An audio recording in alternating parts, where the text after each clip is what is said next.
വിശ്വസിക്കാം യേശുവിനെ ഏകരക്ഷകനെ, ഏറ്റുപറയാം യേശുവിനെ ഏറ്റവും പ്രിയനായോനെ.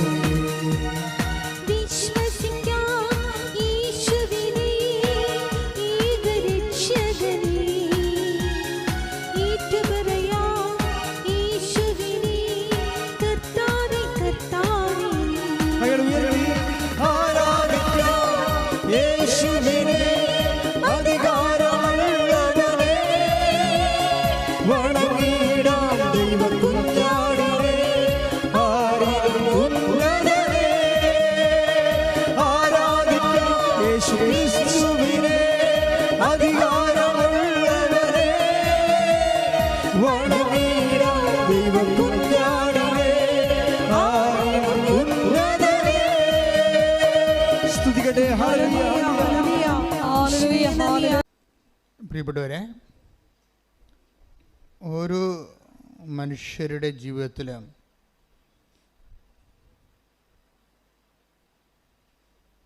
ദൈവത്തിൻ്റെ പാദനിസ്വനങ്ങൾ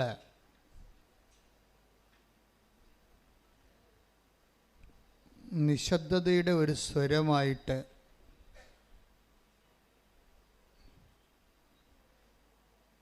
നമുക്ക് വിവേചിക്കാൻ കഴിയുന്നിടത്ത് വെച്ച്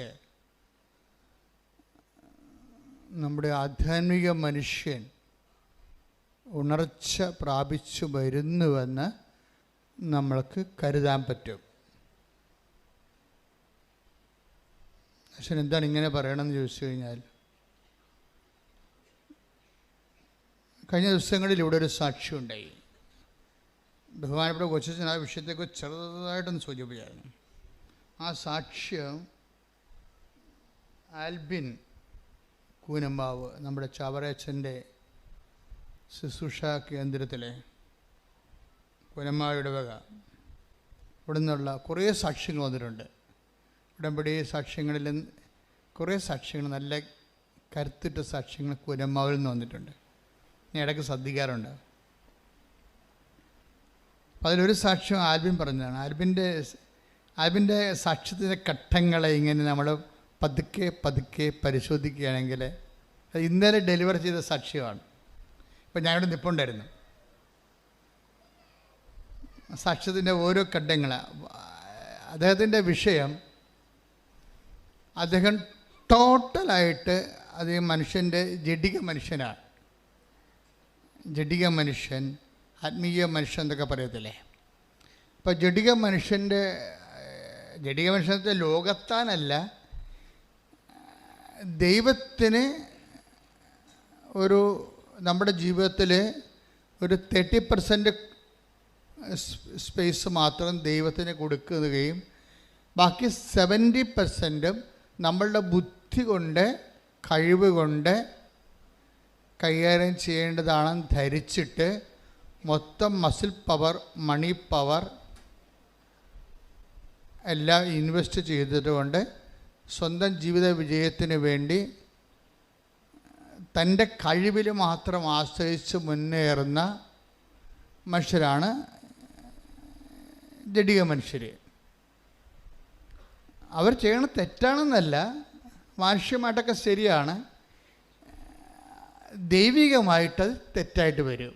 എന്ന് വെച്ച് കഴിഞ്ഞാൽ നമ്മുടെ കഴിവിൽ നമ്മുടെ ബുദ്ധി, നമ്മുടെ കഴിവ്, നമ്മുടെ ശക്തി. ഇപ്പോൾ ചില പൊട്ടന്മാർ പറഞ്ഞു അത് ദൈവം തന്നതല്ലേ, പിന്നെ എന്താ കുഴപ്പം, അതിലെല്ലാം ആശ്രയിക്കുമ്പോൾ ദൈവത്തെ തന്നെയല്ലേ നമ്മൾ ബഹുത്വപ്പെടുത്തുന്നത്. നോ. അവിടുത്തെ വരുന്ന പ്രശ്നം വെച്ച് കഴിഞ്ഞാൽ നമ്മൾ ഇപ്പം നിങ്ങൾ തന്നെ ചിലർ അപ്പന്മാരോട് കാർക്കശ്യമായിട്ട് പറയും, എന്താ, ഞാൻ പഠിച്ചു അതുകൊണ്ട് ഞാൻ ജയിച്ചു, കുടുംബം എനിക്ക് വേണ്ടി ഒന്നും ചെയ്തിട്ടില്ല, അങ്ങനെ പറയും. അങ്ങനെ പറയുന്ന കുറേ വിഡ്ഢിയാന്മാരുണ്ട്. ഞാൻ പഠിച്ചു, എൻ്റെ ബുദ്ധി കൊണ്ട് ഞാൻ പഠിച്ചു, ഞാൻ കഷ്ടപ്പെട്ടു, ഞാൻ പഠിച്ചു, ഞാൻ ജയിച്ചു, കുടുംബം എനിക്ക് വേണ്ടി ഒന്നും ചെയ്തിട്ടില്ല. ചില വിഡ്ഢിയാന്മാരുടെ പ്രശ്നം, അവർ നാക്ക് കൊണ്ട് എപ്പോഴും ജയിച്ചുകൊണ്ടിരിക്കും, ജീവിതം കൊണ്ട് തോറ്റുകൊണ്ടിരിക്കും. കാര്യം ഇതെല്ലാം കേൾക്കുന്ന ഒരാളുണ്ടല്ലോ, നീ വന്ന വഴികളിലൂടെയെല്ലാം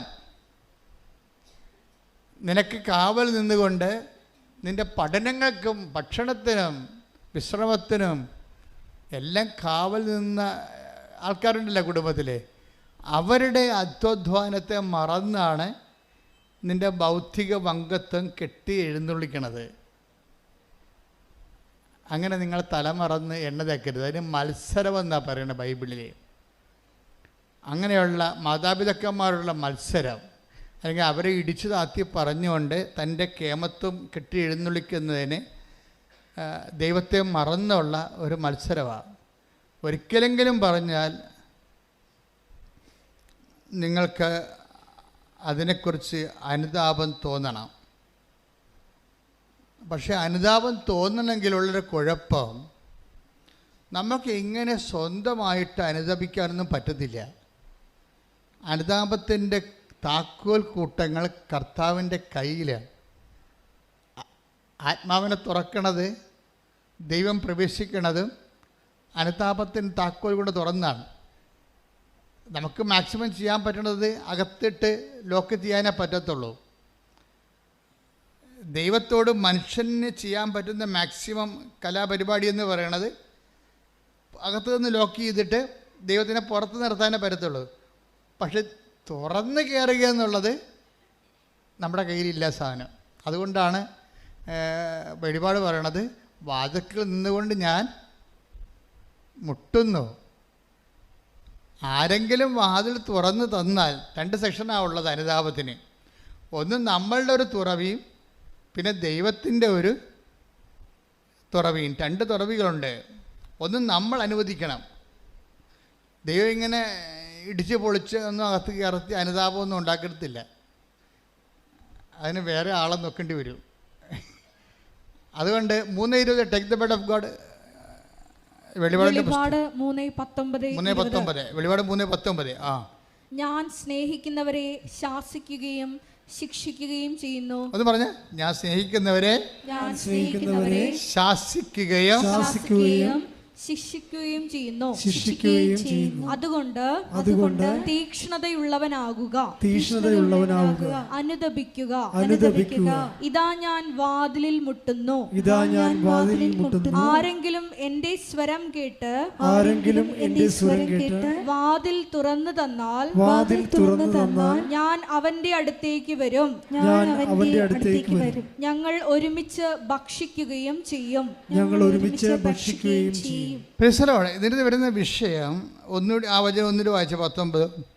ഞാൻ സ്നേഹിക്കുന്നവരെ, ഒന്ന് പറഞ്ഞേ, ഞാൻ സ്നേഹിക്കുന്നവരെ ശാസിക്കുകയും ശിക്ഷിക്കുകയും ചെയ്യുന്നു. ദൈവത്തിന്റെ ഭാഗത്തുനിന്ന് 2 കാര്യങ്ങൾ വരാം. എന്താണ്? ശാസന വരാം, വഴക്ക് വരാം, പിന്നെന്താണ്? ശിക്ഷ വരാം. എന്ന് വെച്ചാൽ ഇങ്ങനെ ശാസനയും ശിക്ഷയും ഒക്കെ വരുമ്പോൾ സ്വാഭാവികമായിട്ട് ചില ആൾക്കാർ അതിനോട് പിന്നെ പതുക്കെ ശാസനയും ശിക്ഷയുമുള്ള ഞാൻ പിന്നെ ഇത്രയും കഷ്ടപ്പെട്ട് പ്രാർത്ഥിക്കണത്, പ്രാർത്ഥിച്ചിട്ട് പിന്നെയും ദുഃഖവും കഷ്ടപ്പാടും തന്നെയാണല്ലോ വരണത്. നമ്മുടെ വഴിയിൽ പിന്നെയും ക്ലേശമാണല്ലോ.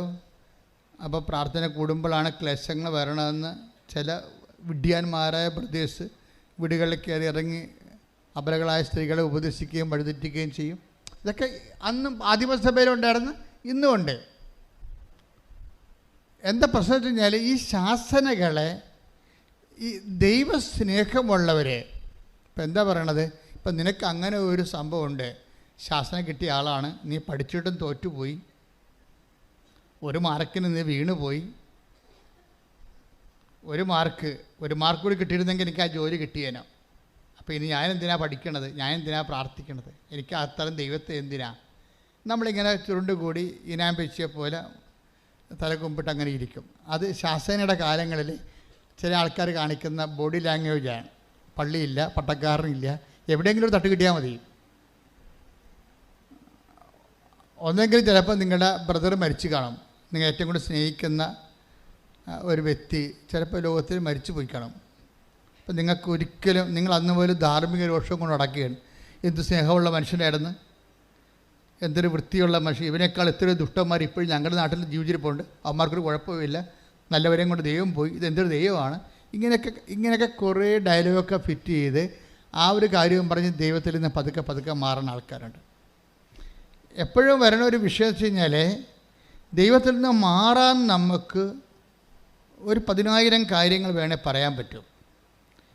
ദൈവത്തോട് അടുക്കാൻ ഒറ്റ കാര്യമേ പറയാൻ പറ്റത്തുള്ളൂ. എന്താ കാര്യം? ദൈവത്തോട് അടുക്കാൻ ഒരു കാര്യമേ പറയാൻ പറ്റത്തുള്ളൂ. അതായത് എൻ്റെ വിശ്വാസമുള്ളവനെ സംബന്ധിച്ചിടത്തോളം ഈ വിശ്വാസത്തിന് ഉള്ളൊരു പ്രത്യേകത, വിശ്വാസം എന്ന് പറഞ്ഞിട്ട് കാറ്റഗറ്റിക്കൽ ഫെയ്ത്ത് അല്ല. ഒരു ഇഷ്യൂ അതിനെ എങ്ങനെയാണ്, ഒരു ഇഷ്യൂ കഴിഞ്ഞു എന്നിട്ട് പിന്നെ എന്താണ് അവശേഷിക്കണത്. പണ്ട് കമ്പിത്തിരി എന്ന് പറഞ്ഞ സംഭവമാണ്, ഇപ്പോൾ ഉണ്ടോയെന്ന് അറിയത്തില്ല. ഉണ്ടോ കമ്പിത്തിരി? ഉണ്ടോ ഇപ്പോൾ? ഉണ്ടോ? കമ്പിത്തിരിക്കുള്ള കുഴപ്പമെന്ന് വെച്ചാൽ കത്തി ഭയങ്കരമായിട്ട് നക്ഷത്രങ്ങളൊക്കെ ചീറ്റി ഭംഗിയായിട്ട് പോയാലും ആ കമ്പി അവശേഷിക്കും ഇല്ലേ? ഇപ്പം ഞങ്ങളുടെ കുഞ്ഞുനാളിലൊക്കെ കമ്പി പെറുക്കി കൊണ്ടുപോയി പാലുമിഠായി മേടിക്കുമായിരുന്നു. അന്നത്തെ ഒരു കുഞ്ഞുങ്ങളുടെ പരിപാടിയായിരുന്നു. ഈ പെരുന്നാൾ കഴിയുമ്പോൾ പള്ളിമുറ്റത്ത് പോയി കമ്പിത്തിരി പെറുക്കിയെടുക്കുക, എന്നിട്ട് അതുകൊണ്ട് ഈ പാലുമിഠായിക്കാരൻ ഇങ്ങനെ വലിച്ചാൽ നീളം മിഠായിക്ക് വരുമല്ല ചുറ്റിയിൽ ഇപ്പോൾ ഒരു ക്ലാറിനറ്റൊക്കെ വായിച്ചുകൊണ്ട് ആൾ വരും. ഇപ്പോഴൊന്നും ഇല്ല. അപ്പോഴേ കത്തിയാലും കമ്പി അവശേഷിക്കും. അത് വേണമെങ്കിൽ പിന്നെ നമുക്ക് മരുന്ന് ചുറ്റി കമ്പിത്തിരി ഉണ്ടാക്കാൻ പറ്റും. ഇതുപോലെ കത്തൽ വന്നാലും കമ്പി അവശേഷിക്കും. അതാണ് വിശ്വാസം എന്ന് പറയണത്. ഒരു മരണം ഉണ്ടായി, അല്ലെങ്കിൽ ഒരു അടുപ്പമുള്ള ആൾക്കാർ പോയി, നമ്മൾ കുറച്ച് ദിവസം നിലവിളിച്ചൊക്കെ നടന്ന് പിന്നെയൊക്കെ പള്ളിയും വേണ്ട, പ്രാർത്ഥനയും ഒത്തിരിയും പ്രാർത്ഥിച്ചിട്ടും ഞാൻ കരഞ്ഞു വിളിച്ച് പ്രാർത്ഥിച്ചിട്ടും ചേട്ടന് തന്നില്ലല്ല, ആ കുഞ്ഞ് മരിച്ചു പോയല്ല എന്നൊക്കെ പോയി നിലയെ വിളിച്ചുകൊണ്ട് നമുക്ക് നഷ്ടപ്പെട്ട മരണങ്ങളിൽ പിന്നീട് വിശ്വാസം കുറഞ്ഞു പോയ ആ മരണത്തിന് ശേഷം, അല്ലെങ്കിൽ ആ ജപ്തി നടപടിക്ക് ശേഷം, അല്ലെങ്കിൽ ആ പരീക്ഷ തോൽവിക്ക് ശേഷം, അല്ലെങ്കിൽ ആ ജോലി നഷ്ടത്തിന് ശേഷം വിശ്വാസം കൂടിയാന്ന് നീ ആത്മശോധന ചെയ്യണം. കുറഞ്ഞെങ്കിൽ ഇനി കാര്യം വിശ്വാസത്തിൻ്റെ ഒരു പ്രത്യേകത എന്ന് വെച്ചാൽ നിൻ്റെ വിശ്വാസത്തിൻ്റെ തോതനുസരിച്ചിട്ട് ദൈവം ഇനിഷ്യേറ്റീവ് എടുത്താൽ മാത്രമേ ഇത് വർക്കൗട്ട് ചെയ്യത്തുള്ളൂ. ദൈവം ഇനിഷ്യേറ്റീവ് ഇപ്പോൾ ഒരിക്കൽ വിശ്വാസം ഡൗൺ ആയി കഴിഞ്ഞാൽ പിന്നെ നിൻ്റെ കാര്യത്തിൽ ദൈവം ഇനിഷ്യേറ്റീവ് എടുക്കണം. ദൈവം ഇനിഷ്യേറ്റീവ് എടുക്കണമെങ്കിൽ ദൈവം പഴയ ഫയൽ എങ്ങനെയുണ്ടെന്ന് നോക്കും, വെറുതെ ഇനിഷ്യേറ്റീവ് എടുക്കത്തില്ല. ഒരാൾ പരീക്ഷയ്ക്ക് തോറ്റു 10ാം ക്ലാസ്സിൽ മാർക്ക് കുറവാണെന്ന് വിചാരിച്ചു. ഇപ്പോൾ നമ്മൾ +1 ചേരാൻ ചെന്നപ്പോൾ മാർക്ക് കുറവാണ്, ഇവന് ഇവിടെ അഡ്മിഷൻ കൊടുക്കാൻ പറ്റത്തില്ലെന്ന് മാനേജറും പ്രിൻസിപ്പളും ഒറ്റയടിക്ക് പറഞ്ഞു. അപ്പോഴാരെങ്കിലും അധ്യാപകർ നമ്മളോട് അല്പം താപമുള്ളവർ നമ്മളറിയാവുന്ന പറഞ്ഞു, സാറേ അവൻ്റെ സർട്ടിഫിക്കറ്റ് അല്ല, അവൻ്റെ മറ്റ് സർട്ടിഫിക്കറ്റൊക്കെ ഒന്ന് നോക്കിയേ, അവൻ്റെ എക്സ്ട്രാ കരിക്കുലറായിട്ടുള്ള അവൻ ജില്ലയിലൊക്കെ കളിക്കാൻ പോയിട്ടുള്ളതാണെന്ന് കേട്ടിട്ടുണ്ട്, സ്പോർട്സിന് പോയിട്ടുള്ളതാണെന്ന് കേട്ടിട്ടുണ്ടത്. അപ്പോൾ ഗ്രേസ് മാർക്കാണ് നോക്കണത്. നമ്മൾ പരീക്ഷയ്ക്ക് തോറ്റിരിക്കുകയാണ്, പക്ഷെ അവൻ അക്കോമഡേറ്റ് ചെയ്യാൻ വേണ്ടി വേറെ ഓപ്ഷൻസ് നോക്കും ദൈവം. അത് ദൈവത്തിൽ നിന്ന് നോക്കുന്ന പരിപാടിയാണ്, മനുഷ്യന് മാത്രമല്ല. ഗ്രേസ് മാർക്ക് ഉണ്ടോ എന്ന് നോക്കും. നമ്മൾ പരീക്ഷയ്ക്ക് തോറ്റ്, നമുക്ക് പഠിക്കാതെ തോറ്റതായിരിക്കും, അല്ലെങ്കിൽ എന്തെങ്കിലും അഭ്യാസത്തിൽ തോറ്റതായിരിക്കും. പക്ഷേ നമുക്കൊരു മേൽക്കൈ വേണമെന്നുണ്ടെങ്കിൽ, നമുക്ക് നിയമപരമായിട്ട് കിട്ടാൻ സാധ്യതയില്ലെങ്കിൽ നമ്മുടെ എക്സ്ട്രാ കരിക്കുലം ഫിഗേഴ്സ് നോക്കും. എന്ന് വെച്ചാൽ ഇതിൻ്റെ ഈ വിഷയത്തിൽ അല്ലാതെ മറ്റ് ഗുണങ്ങൾ എന്തെങ്കിലും നിനക്കുണ്ടോ? എന്താ പറയണം കാര്യത്തിൽ ഈ ആൽബി എന്ന് പറഞ്ഞൊരുത്തൻ എന്നുള്ള സാക്ഷ്യം പറഞ്ഞില്ല, അത് അദ്ദേഹത്തിൻ്റെ സാക്ഷ്യമാണ് ഹുസൈൻ പറഞ്ഞത്. ആൽബിയുടെ പ്രശ്നം, ആൽബിക്ക് ഇപ്പോൾ ദൈവമായിട്ട് ഒരു കണക്ഷനും ഇല്ല, ഒറ്റ ജ്വരം മാത്രമേ ഉള്ളൂ. എന്താ ജ്വരം? DRDയിൽ സെൻട്രൽ ഡിഫൻസ് ഡിപ്പാർട്ട്മെൻറ്റിൽ ഒരു ജോലി വേണം, ഒരു ഉദ്യോഗസ്ഥനാകണം.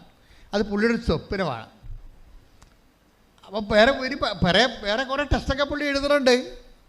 പുള്ളിക്ക് ജോലി സെൻട്രൽ ഗവൺമെൻറ് ജോലിക്കൊക്കെ കിട്ടിയതാണ്, പക്ഷേ ആ ജോലിക്ക് ശമ്പളം കുറവാണ്, ആ ജോലിക്ക് പുള്ളിക്ക് ടേസ്റ്റ് ഇല്ല. എങ്കിലും ജോലിക്ക് പോകണമൊക്കെ ഉണ്ട്. അങ്ങനെ പോകുന്നുണ്ടെങ്കിലും പുള്ളിക്കാരൻ ഡിഫൻസ് ഡിപ്പാർട്ട്മെൻറ്റിൽ കയറാൻ വേണ്ടിയാണ് ഈ പഠിത്തം മുഴുവൻ പഠിച്ചു കൂട്ടുന്നത്. ആദ്യത്തെ പഠിത്തം കഴിഞ്ഞ് പരീക്ഷ കഴിഞ്ഞ് പുള്ളി ഒരു റാങ്കിന് താഴെ പോയി. അവിടെ ഭയങ്കര സ്ക്രീനിങ്ങും അല്ലേ, ഒരു റാങ്കിന് താഴെ പോയി. പുള്ളിക്ക് ഭയങ്കര ഡെസ്പായ ആൾ. പിന്നെ അടുത്ത 3 കൊല്ലത്തിൽ ഒരിക്കലും ടെസ്റ്റുള്ളു. 2016 പുള്ളിക്ക് ടെസ്റ്റ് തുടങ്ങിയതാണ് പുള്ളിക്കാരൻ. ഈ ഡിപ്പാർട്ട്മെൻറ്റിൽ കയറാൻ വേണ്ടി 2016 തുടങ്ങിയതാണ്. 16 കഴിഞ്ഞിട്ട് 19, ആ 16 ടെസ്റ്റ് ഒരു റാങ്കിന് പോയി. പിന്നെ 16 തൊട്ട് 19 വരെ അടുത്ത കോൾ ഫോർ എക്സാം കാത്തിരുന്നുകൊണ്ട് പുള്ളി ട്രൈ ചെയ്തുകൊണ്ടിരിക്കുക. 3 കൊല്ലം പള്ളി പോക്കില്ല, കുടുംബ പ്രാർത്ഥനയില്ല, പഠിത്തത്തോട് പഠിത്തം. അതെല്ലാം പുള്ളി പറയുന്നുണ്ട്, സുന്ദരമായ സാക്ഷ്യമാണ്. അമ്മ പറയടാ ഇത് ഞായറാഴ്ചയാണ്.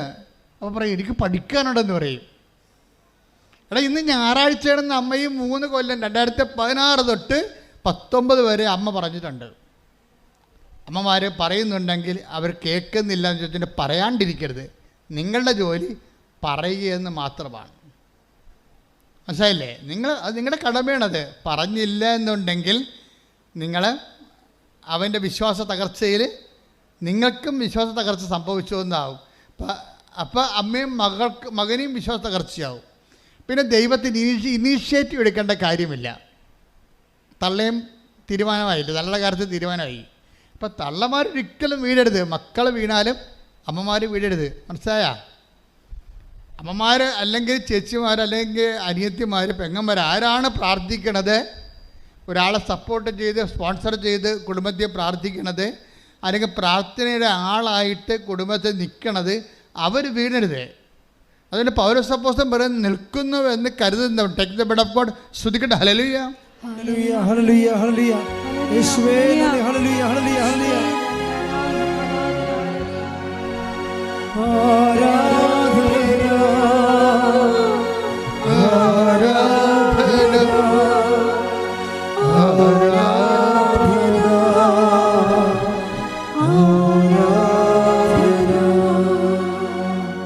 കൊരിന്തോസ് 10:12. 1 കൊരിന്തോസ് 10:12.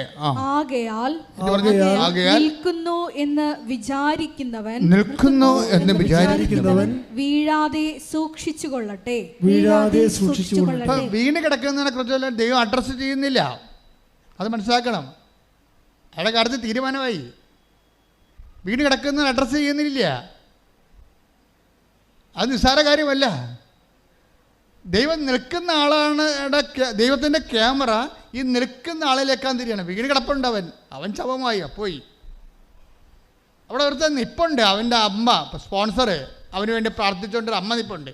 ദൈവത്തിൻ്റെ കണ്ണെപ്പോഴും ഈ നിൽക്കുന്ന അമ്മയിലാക്കാണ്. അതിനെന്താ പറയണത്? നീ നിൽക്കുകയാണിപ്പോൾ, പക്ഷെ നിൽക്കുന്നതെന്ന് കരുതുന്ന നീയും വീഴാതെ നോക്കണം എന്ന് പറയും. പ്രാർത്ഥിക്കുക, കർത്താവേ വിശ്വാസത്തിലെ ദൈവസ്നേഹത്തിലെ പ്രത്യാശയിലെ നിൽക്കുന്നുവെന്ന് കരുതുന്ന ഞാൻ വീഴാതിരിക്കുവാൻ അമ്മേ പരിശുദ്ധമ്മേ, അമ്മയുടെ പൊൻകരങ്ങളിലെ എന്റെ വിശ്വാസത്തെ താങ്ങി നിർത്തണമേ. എന്റെ വിശ്വാസത്തെ താങ്ങി നിർത്തണമേ. എന്റെ വിശ്വാസത്തെ താങ്ങി നിർത്തണമേ. പരമദിവ്യകാരണത്തിന്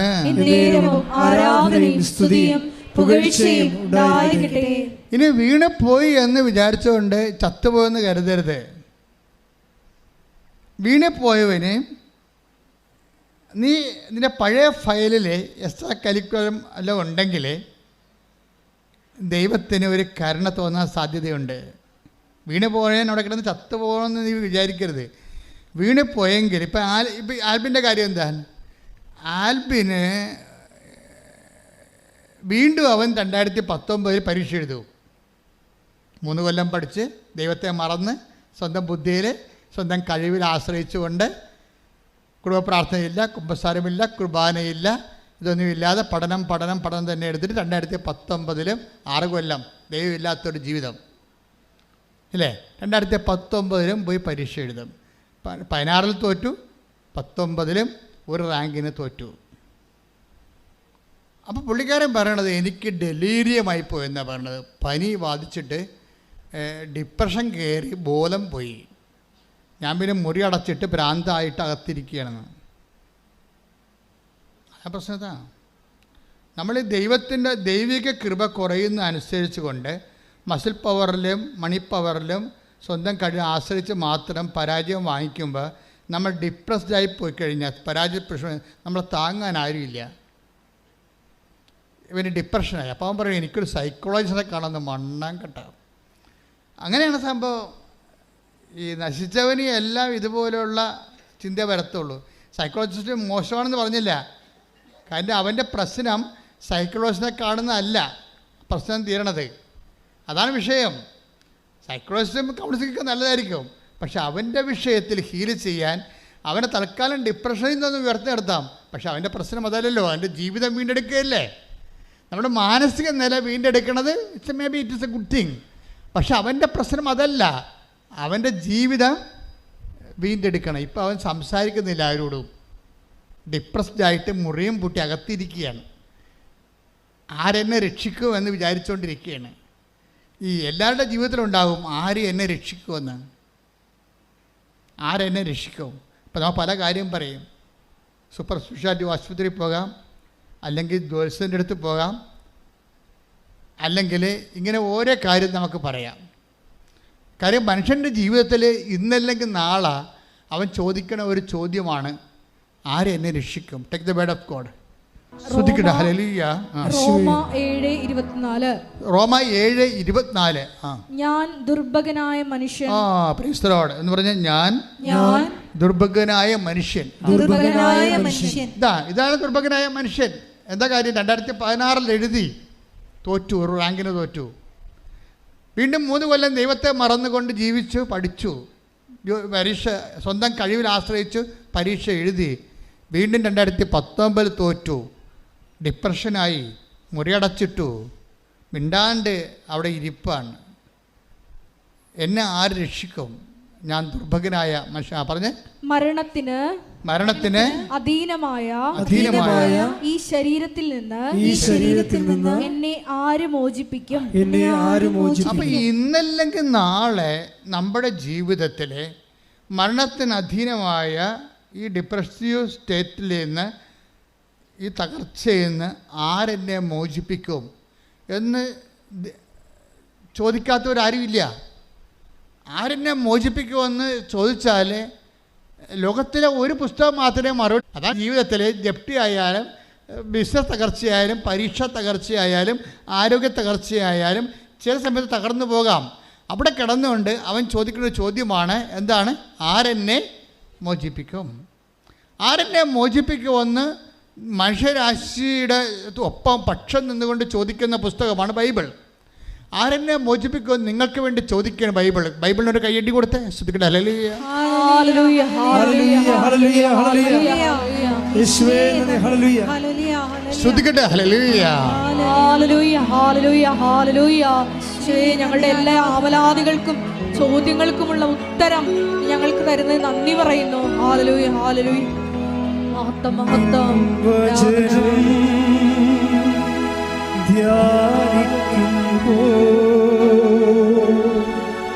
എൻ ഹൃദയം ആശ്വസിക്കും, കൂരിരുളിൽ താഴ്വരയിൽ ദീപമതാ നിൻമൊഴിയിൽ. Praise the Lord. ഹല്ലേലൂയ, ഹല്ലേലൂയ. അപ്പോൾ ഞാൻ ദുർഭകനായ മനുഷ്യൻ എന്താണ്? ആരെന്നെ മോചിപ്പിക്കും? അടുത്ത ഒരു വായിച്ചേ. നമ്മുടെ കർത്താവായ യേശുക്രിസ്തു വഴി ദൈവത്തിന് സ്തോത്രം. Price the Lord. ആരാണ് മോചിപ്പിക്കണത്? നമ്മുടെ കർത്താവായ യേശുക്രിസ്തു. അപ്പോൾ നമ്മുടെ കർത്താവായ യേശുക്രിസ്തുവിൻ്റെ മോചനത്തിൻ്റെ സ്വർഗീയ പദ്ധതിയായിട്ടാണ് ഈ ഉടമ്പടി വരണത്. ഇവൻ പറയണത് എന്താ? ഞാൻ സൈക്കോളജിസ്റ്റിനെ പോയി കാണണം. എനിക്ക് ഏതാണ് നല്ല സൈക്കോളജിസ്റ്റ് ടൗണിലുള്ളത്? ആരാണ് അദ്ദേഹത്തെ എനിക്ക് പരിചയപ്പെടുത്തി തരണത് എന്നൊക്കെ ചിന്തിക്കുന്ന സമയത്ത് ഇവൻ്റെ അടുത്ത് ദൈവം വരും. എന്താണ്? മൊബൈലിലൂടെ തന്നെ വരും. ഇതാണ് വഴി, നീ ഇടത്തോട്ടോ വലത്തോട്ടോ തിരിഞ്ഞു നോക്കുമ്പോൾ take the word of God. ശ്രുതികട ഹല്ലേലൂയ ഹല്ലേലൂയ ഹല്ലേലൂയ ഹല്ലേലൂയ ഹല്ലേലൂയ. യേശുവേ നന്ദി. ഹല്ലേലൂയ ഹല്ലേലൂയ. യേശുവേ സ്തുതി. 30:21. ഐസയ 30:21. നീ വലത്തോട്ടോ ഇടത്തോട്ടോ തിരിയുമ്പോൾ നിന്റെ കാതുകൾ പിന്നിൽ നിന്ന് ഒരു സ്വരം ശ്രവിക്കും. ഇതാണ് വഴി, ഇതിലേ പോവുക. അപ്പൊ നിന്റെ പിന്നാലെ വരുന്നൊരു ദൈവമുണ്ട്. നീ അനുഗമിക്കണ ദൈവവും നിന്നെ അനുഗമിക്കണ ദൈവവും. സ്പിരിച്വാലിറ്റിയിൽ 2 സെക്ഷനുണ്ട്. ഒന്ന് നിന്നെ അനുഗമിക്കണ ദൈവം, നീ തകർച്ചയിൽ വീണ് പോകുമ്പോൾ കോരിയെടുക്കാൻ വേണ്ടി പിന്നാലെ വരുന്ന നിന്നെ കോരിയെടുക്കണ ദൈവം, നിന്നെ അനുഗമിക്കണ ദൈവം. രണ്ടാമത്തേത് എന്താണ്? നീ രക്ഷപ്പെട്ട് കഴിയുമ്പോൾ നീ അനുഗമിക്കണ ദൈവം. അതാണ്. അപ്പം നമ്മുടെ പിന്നിലാണ്. ഇപ്പം സ്വരം കേട്ടത് എന്താണ്? നീ ഇടത്തോട്ടോ, ആരെന്നെ രക്ഷിക്കുമെന്ന് പറയുമ്പോൾ നീ ഇടത്തോട്ടോ വലത്തോട്ടോ തിരിയുമ്പോഴേ പിന്നിൽ നിന്ന് ഒരു സ്വരം കേൾക്കും. കണ്ടാ, പിന്നിൽ നിന്നുള്ള സ്വരം ദൈവം വരിക. ഈ പിന്നിൽ നിന്നുള്ള സ്വരം ഇവൻ എങ്ങനെയാണ് കേൾക്കണത്? അവനങ്ങനെ മൊബൈൽ മറിച്ച് നോക്കുമ്പോൾ ഒരു ഉടമ്പടി സാക്ഷ്യം കേൾക്കും. ആ സാധനം ദൈവത്തിൻ്റെ സ്വരമാണ്. ഒരു ഉടമ്പടി സാക്ഷ്യം കേൾക്കും. അപ്പോൾ അവൻ അവിടെ മുറി തുറന്നിട്ട് അവനത് ക്ലിക്കാവും. ഇവൻ ആരാ തിരക്കിയത്? ആരാ തിരക്കിയത്? ഒരു സൈക്കോളജിസ്റ്റാണ് തിരക്കിയത്. അങ്ങനെ ദൈവം സൈക്കോളജിസ്റ്റല്ല കൊടുക്കുന്നത്, ഒരു ഉടമ്പടി സാക്ഷ്യമാണ് കൊടുക്കുന്നത്. അത്രയാണ് മതി. അത് സുവിശേഷമാണ്. ഇന്നത്തെ കേരള ജനതയുടെ മനസ്സിലുള്ള ഒരു ആശയമാണ്. എന്താണ്? കൃപാസനം മാതാവ് പ്രത്യക്ഷപ്പെട്ട സ്ഥലം. കൈയടിച്ച് ശ്രദ്ധിക്കട്ടെ.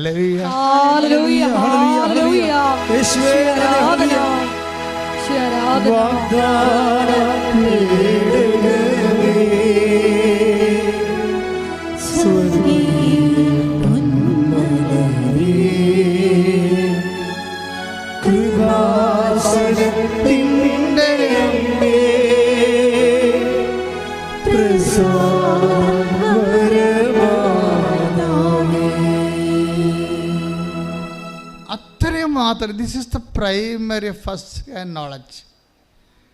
ഇന്നത്തെ മനുഷ്യരുടെ വീണ്ടെടുപ്പിൻ്റെ ഒരു നോഷൻ ഓഫ് റിഡംഷൻ. കൃപാസനം മാതാവ് പ്രത്യക്ഷപ്പെട്ട സ്ഥലം. ഇത് കേട്ടപ്പോൾ ഇവർ ഭയങ്കര സന്തോഷമായി. അവരെന്താ പറയണത്? എനിക്ക് ഈശോയുടെ അധികം ബന്ധമൊന്നുമില്ല, പക്ഷെ എനിക്ക് മാതാവിനോട് ഭയങ്കര ബന്ധമായിരുന്നെന്ന്. ഇപ്പോഴല്ല, പണ്ട്. എനിക്ക് ഈശോയുടെ അധികം ബന്ധമൊന്നുമില്ല, പക്ഷേ എനിക്ക് മാതാവിനോട് ഭയങ്കര അടുപ്പമാണ്. എന്താ കാര്യത്തിൽ? ഞാൻ പണ്ട് വല്ലാർപാടം പള്ളിയിൽ എല്ലാ സന്ധ്യയ്ക്കും പോയി മാതാവിനെ കാണുമായിരുന്നു. ഇതാണ് എക്സ്ട്രാ കരിക്കുലം എന്ന് ഞാൻ മുമ്പ് പറഞ്ഞത്. കരിക്കുലത്തിലില്ല, ഈശോയിൽ അവന് വിശ്വാസം അടുപ്പമില്ല. പിന്നെ എന്താണ് എക്സ്ട്രാ കരിക്കുലം നമ്മൾ ചെയ്യുന്നത്? അതായത് എന്തുകൊണ്ട് വൈ വി പ്രൊമോട്ട് മേരി? എന്താ കാര്യം? എന്താണ്?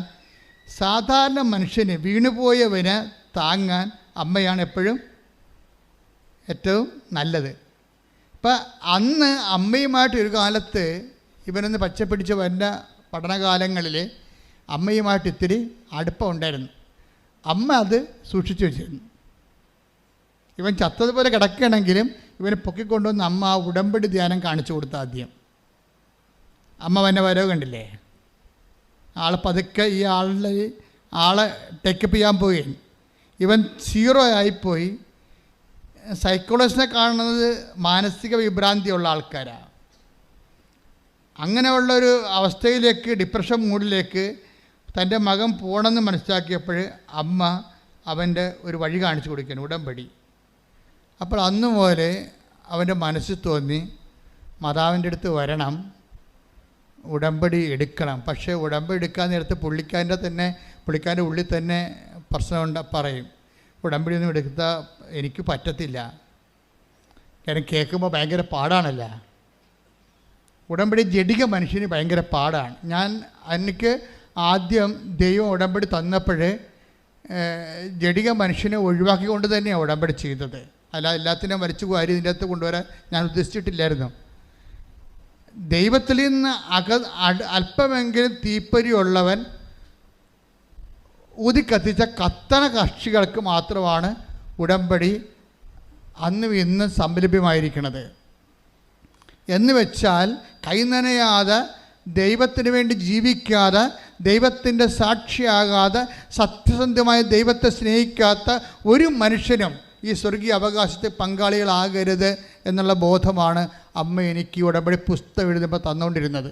അതുകൊണ്ട് ഭയങ്കരമായ രീതിയിൽ എക്സ്ട്രാ ആയിട്ടുള്ള ബേഡൻസ് വെച്ചിട്ടുണ്ട്. എന്താണ്? കൃപാസനം പത്രം കൊണ്ട് നടന്ന് കൊടുക്കണം, മഴയത്തും വെയിലത്തും. പോരെ പരിപാടി. നാണം കട ഇതിനേക്കാൾ വലിയ കാര്യം എന്നുണ്ട്. ഒരു മനുഷ്യൻ നാണവും മാനവും ഉള്ളവനാണ്.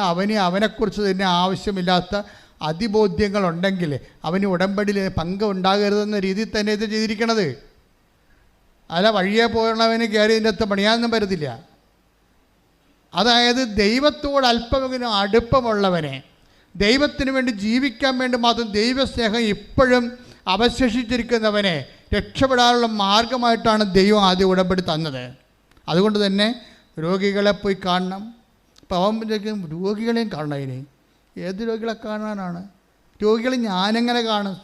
വീട്ടിൽ തന്നെ രോഗമുണ്ടെങ്കിൽ അവന് ഭയങ്കര പ്രയാസമാണ് ഈ രോഗികളുടെ അടുക്കണത്. സുഖപ്പെട്ട് വരട്ടെ എന്നുള്ള രീതിയിലല്ലാതെ അവരെ പരിചരിക്കുക, അവരോട് ചോദിക്കുക. നമുക്കറിയാമല്ലോ രോഗമൊക്കെ വന്നു കഴിഞ്ഞാൽ ഉള്ള അവസ്ഥ നമുക്കറിയാമല്ലോ. നല്ല വീട്ടിലെ ക്ഷമ, സഹനം, കരുണ, നന്മയൊക്കെ ഒന്നും ഇല്ലാത്ത വീട്ടിൽ ഒരു രോഗി ഉണ്ടെങ്കിൽ ആ രോഗിയുടെ വിഷമങ്ങൾ ഇരട്ടിക്കുള്ളൂ ശരിക്കും. കാര്യം നമ്മളിങ്ങനെ അവരുടെ പുതപ്പൊക്കെ കറക്റ്റ് ചെയ്തേച്ചൊക്കെ ഇരിക്കുമ്പോൾ ഇരുന്നേച്ചും പുതപ്പൊക്കെ കറക്റ്റ് ചെയ്ത് മൂത്രമൊക്കെ കഴുകിയൊക്കെ മാറ്റിയിട്ട് വീഴുമ്പോഴാണ് നമ്മൾ പിന്നെ തിരിച്ചു വരുമ്പോൾ പിന്നെ വയറ്റിൽ നിന്ന് പോയി കിടക്കണം കാണാം.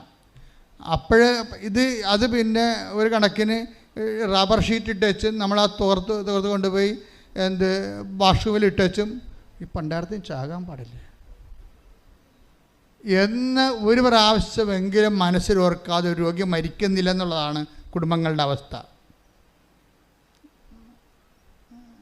പക്ഷേ ഈ രോഗിയുടെ വിശുദ്ധീകരണമല്ല ഉദ്ദേശിച്ച ദൈവം. ഈ രോഗിയെ നോക്കാൻ വേണ്ടി ഒരാളവിടെ നിർത്തിയിട്ടുണ്ട്. ഈ ക്ലാവ് പിടിച്ച ക്രിസ്ത്യാനിയെ, അവൻ എന്ത് ജാതിപ്പെട്ടവനായാലും, ക്രിസ്ത്യാനി എന്ന് പറഞ്ഞത് ആരാ? ക്രിസ്തുവിന് വേണ്ടി. അവൻ ചിലപ്പോൾ മാധവനെന്ന കാർത്തികെന്നൊക്കെയും പേര്, പക്ഷെ ദൈവത്തിൻ്റെ ഉള്ളിൽ അവൻ ക്രിസ്ത്യാനിയായിരിക്കും, ദൈവത്തോട് വിശ്വാസമുള്ള ആളായിരിക്കും. അവരുടെ ഉള്ളിൽ വല്ല ക്ലാവ വല്ലതും ആത്മാവിനുണ്ടെങ്കിൽ ദൈവം തേച്ച് മിനുക്കി വെളുപ്പിക്കണ കാലമാണ് ഈ രോഗികളൊക്കെ വീട്ടിൽ കിടക്കണ കാലം എന്ന് പറഞ്ഞാൽ. ഈ ഉടമ്പടി വിളക്കൊക്കെ ഉണ്ട്, ഇങ്ങനെ തിളങ്ങി നിൽക്കണത് എന്തുകൊണ്ടാണ്? ഇങ്ങനെ തിളങ്ങി അങ്ങനെ ജീവിതകാലം മുഴുവൻ നിൽക്കുകയല്ലേ. ഇതിനെ കൊണ്ടൊക്കെ കഴുകും കുറച്ച് കഴിയുമ്പോൾ ചേച്ചിമാർ കൊണ്ടുപോയി ബ്രാസോയിട്ടൊക്കെ പിടിപ്പിച്ച് ഉരപ്പിച്ച് ഇതിൻ്റെ കഷ്ണമൊക്കെ ഊരിയെടുത്തിട്ട് കൊണ്ട് മിനുക്കി പണി ചെയ്യണത്, മിനുക്കി കൊണ്ടുവന്ന് വെക്കണത്. പിന്നെ എറണാകുളത്ത് നിന്ന് ഒരു ചേട്ടായി ഒരു മരുന്നും കൊണ്ടുവരും. ഒരു ദിവസം മുഴുവനും രാത്രി ഇവിടെ ഇരുന്നുകൊണ്ട് ഇതെല്ലാം തേച്ച് മിനുക്കും, ചേട്ടായിയും ചേട്ടായിയുടെ ഭാര്യയും കൂടി. അവർക്കിതിൻ്റെ പണിയാണ്. അപ്പോൾ ഇത് കണ്ടപ്പോൾ അവർക്ക് തോന്നി ഇത് മിനുക്കി കൊടുക്കണം, മാതാവിൻ്റെ മുമ്പിൽ നിന്ന് കത്തണ വിളക്കല്ലേ, മിനുങ്ങിയിരിക്കട്ടെ എന്ന്. അപ്പോൾ ദൈവത്തിൻ്റെ മുമ്പിൽ കത്തണ വിളക്കാണ് നമ്മൾ മിനുങ്ങിയിരിക്കാൻ വേണ്ടി നമ്മളുടെ സ്വാർത്ഥതയുടെ, നമ്മളുടെ വൈരാഗ്യത്തിൻ്റെ, നമ്മളുടെ അങ്ങനെയുള്ള ക്ലാവുകൾ ദൈവം കഴുകിക്കളയണത് കുമ്പസാരത്തിലൂടെ അല്ല, മറിച്ച് ഒരു രോഗിനെ വീട്ടിൽ തന്നുകൊണ്ടാണ്. ഒരു രോഗിനെ വീട്ടിൽ തരുമ്പോൾ നിനക്കറിയാമല്ലോ, ഒന്നാമത്തേൽ നിനക്ക് മര്യാദയ്ക്ക് രുചിയുള്ള ഭക്ഷണം കഴിക്കാൻ പറ്റത്തില്ല. എന്താ കാര്യം? രോഗിക്കുള്ള ഭക്ഷണങ്ങൾ പല വ്യത്യാസമുള്ള ഭക്ഷണങ്ങളായിരിക്കും. പിന്നെ എന്താ പ്രശ്നം വെച്ച് കഴിഞ്ഞാൽ ആ രോഗിയുടെ മരുന്നും മണവും ഒക്കെ ആയത് കാരണം നിനക്ക് ആ രോഗി കിടക്കണ മുറി കയറിക്കഴിഞ്ഞാൽ നിനക്ക് ഭക്ഷണം കഴിക്കാൻ പറ്റത്തില്ല. ഇങ്ങനെയുള്ള കുറേ സാഹചര്യങ്ങൾ ക്രിസ്തുവിൻ്റെ നാമത്തിൽ നീ ഏറ്റെടുക്കുമ്പോൾ ആണ് നീ പുണ്യപൂർണ്ണമായിട്ട് വരണത്. മനസ്സിലായില്ലേ? പണിയാണേ, നിസ്സാരമല്ല. കൃപയുടെ വഴികൾ അങ്ങനെയാണ് വെച്ചിരിക്കണത്. അല്ലാതെ ആരും ഇങ്ങനെ കൈ നനയാതെ മീൻ പിടിക്കാമെന്ന് വിചാരിക്കരുത്. കാര്യം ദൈവം അങ്ങനെ ചെയ്തിട്ടില്ല. കുരിശുരൂപം കാണുമ്പോൾ അറിയാൻ പറ്റും എന്താണ്. ഇതിന് കഷ്ടപ്പെട്ട് തന്നെയാണ്, പാപത്തിൻ്റെ പരിഹാരം ചെയ്തിട്ട് തന്നെയാണ് നമ്മൾ വീണ്ടെടുത്തിരിക്കണമെന്നുണ്ടെങ്കിൽ അതിൻ്റെ ഒരു ഇൻസ്റ്റാൾമെൻറ്റ് നമ്മുടെയൊക്കെ ചോദിക്കും. കർത്താവ് എനിക്ക് വേണ്ടി തൂങ്ങി മരിച്ച് കഷ്ടപ്പെട്ട് പങ്കപ്പാട് അനുഭവിച്ചല്ല എന്നിങ്ങോട്ട് എൻ്റെ ഓഹരി തരാൻ പറഞ്ഞാൽ പറയും നീ അത് പേയ്മെൻറ്റ് ചെയ്യാൻ പറയും, നിൻ്റെ പേയ്മെൻറ്റ് വെക്കാൻ പറയും, നിൻ്റെ പേയ്മെൻറ്റ്. അതുകൊണ്ട് തന്നെ നമ്മളുടെ ഓരോ ശുശ്രൂഷകളും കർത്താവിൻ്റെ നാമത്തിലായിരിക്കണം. വേറെ ആരുടെ നാമത്തിൽ, എൻ്റെ ഭർത്താവിൻ്റെ നാമത്തിൽ കുഞ്ഞുങ്ങൾ നോക്കിയിട്ട് കാര്യമില്ല. എൻ്റെ ചേട്ടായി നിങ്ങളെ ഓർത്താണ് ഞാൻ കുഞ്ഞുങ്ങളെ നോക്കിക്കൊണ്ട് ഇവിടെ നിൽക്കണത്. ഭയങ്കര പാടാണ് കേട്ടോ. നമ്മുടെ കുഞ്ഞുങ്ങളാണെന്ന് പറഞ്ഞാൽ അനുഭവിക്കണം ഞാനാണ്. കാര്യം 3 കുഞ്ഞുങ്ങളുണ്ട്, ഒരു തള്ളയും. ഭർത്താവ് വീട്ടിലില്ല.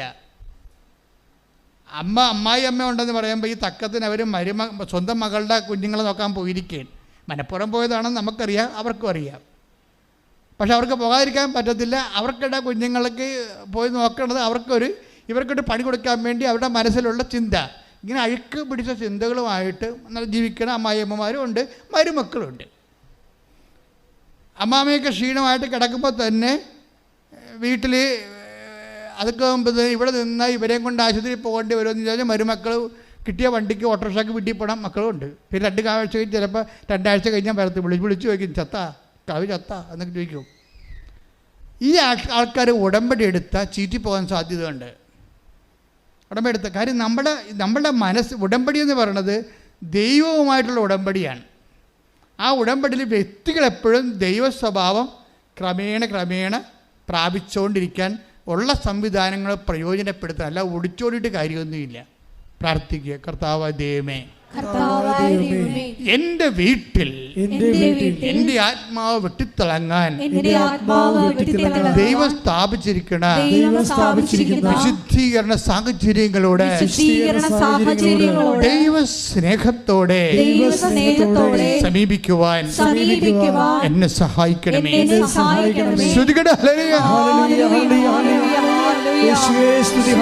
പരിശുദ്ധ പരമ ദിവ്യകാരുണ്യത്തിന് എൻ്റെ മക്കളെ, അച്ഛൻ പറയുന്ന കുഞ്ഞുങ്ങൾക്ക് മനസ്സിലാണില്ലേ? ഇനി എന്താ ചെയ്യണമെന്ന് വെച്ചാൽ, ഇങ്ങനെയുള്ള സിറ്റുവേഷൻ നമ്മുടെ ഭാഗത്ത് വന്നു പോയിട്ടുണ്ടെങ്കിൽ നമുക്ക് അറിയാതെ അനുതാപം ഉണ്ടാകണം. ഞാൻ പറഞ്ഞുകൊണ്ടല്ലേ ഈ ഉടമ്പടി ധ്യാനം കേൾക്കുമ്പോൾ ആൾക്കാർക്ക് എന്തുകൊണ്ടാണ് അനുതാപം ഉണ്ടാകണത്? ദൈവം അവർക്ക് വിശ്വാസം കൊടുക്കുന്നത് കൊണ്ടാണ് അനുതാപം ഉണ്ടാവും. ഈ അനുതാപം കിട്ടിക്കഴിഞ്ഞാൽ നമുക്കറിയാമല്ലോ, അനുതാപത്തിന് ദൈവം തന്നെ ചില സാഹചര്യങ്ങൾ ഉണ്ടാക്കി തരും. ദൈവം നമ്മളെ വെയിറ്റ് ചെയ്യും. നമ്മളെ വേണമെങ്കിൽ നിങ്ങളുടെ കയ്യിരിപ്പ് കാരണം നിങ്ങളുടെ വഴിക്ക് വിധിക്ക് വിട്ടേക്കാം. പക്ഷേ ദൈവം അവൻ രക്ഷപ്പെടാനുള്ള സാഹചര്യം കൊടുക്കും. ഇപ്പോൾ ആൽബിൻ അങ്ങനെയാണ്. ആൽബിൻ എന്താണ്? ഇവൻ ദൈവത്തെ മറന്ന് ജീവിച്ച ആളാണല്ലേ.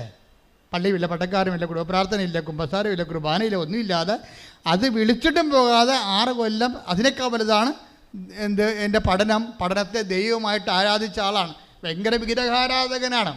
ഇപ്പം നിങ്ങളോർക്കും വിഗ്രഹമാണെന്ന് പറയണം വിശുദ്ധ രൂപങ്ങളെ വണങ്ങണമല്ല. ഇതൊരു സ്മരണയിൽ നമ്മൾ ദൈവത്തിന് മുമ്പിൽ നമ്മുടെ വണക്കങ്ങൾ ആചരിക്കുന്നതാണ്. വിഗ്രഹം എന്ന് പറഞ്ഞാൽ എന്താണ്? ദൈവത്തിൻ്റെ സ്ഥാനത്ത് നിൻ്റെ പഠനം വന്നാലും, നിൻ്റെ കാനഡ വന്നാലും, നിൻ്റെ ബിസിനസ് വന്നാലും വിഗ്രഹമായി. അതാണ് വിഗ്രഹാരാധന. ദൈവത്തിൻ്റെ സ്ഥാനത്ത് എന്താണ് വരണത് നീ നോക്കണം. ഇപ്പം ഞായറാഴ്ച കുർബാനക്ക് വിളിച്ചപ്പോൾ പോയില്ല. എന്താ കാര്യം? എനിക്ക് ഉദ്യോഗസ്ഥന് പഠിക്കാനുണ്ട്. അപ്പോൾ ആരാണ് ദൈവം? അവൻ്റെ പഠനമാണ് പലത് ദൈവം എന്ന് പറയണത്. അവൻ്റെ പഠനമാണ് ദൈവം. അപ്പോൾ ഈ പഠനമാണ് ദൈവം, പഠനം വഴി കിട്ടണ ഉദ്യോഗമാണ് ദൈവം, അവൻ്റെ സ്റ്റാറ്റസാണ് ദൈവം എന്ന് പറഞ്ഞാൽ അതിൻ്റെ അർത്ഥം ആരാണ്? അവനാണ് ദൈവം എന്നതിൻ്റെ അർത്ഥം. കാര്യം പഠിച്ചാൽ എന്ത് കിട്ടും? ഉദ്യോഗം കിട്ടും. ഉദ്യോഗം കിട്ടിയാൽ എന്ത് പറ്റും? സ്റ്റാറ്റസ് കിട്ടും. ആർക്ക് സ്റ്റാറ്റസ് കിട്ടും? നമുക്ക്. അപ്പോൾ ആരാണ് ദൈവം? നമ്മൾ. അവനവൻ കടമയാണ് ഈ സംഭവം. അവനവനാണ് ദൈവം എന്നാണ് പറയണത്. നമ്മൾ ദൈവത്തെ മറന്നുകൊണ്ട് വേറെ എന്തെല്ലാം വസ്തു, വീട്, ചില ചേട്ടത്തിമാരൊക്കെ ഞാൻ കണ്ടിട്ടുണ്ട്. അവർ കച്ചവടം നടത്താൻ വേണ്ടി ഇവിടെ വരും. അച്ഛാ, ഒരു കച്ചവടം നടത്തണം, ഒരു കാശുരം ബെഞ്ചരിച്ച് കാഷ് ബോക്സിൽ ഇടണം. ഞാൻ പറഞ്ഞ കാഷ് ബോക്സിലൊക്കെ ബെഞ്ചരിച്ചൊക്കെ തരാം.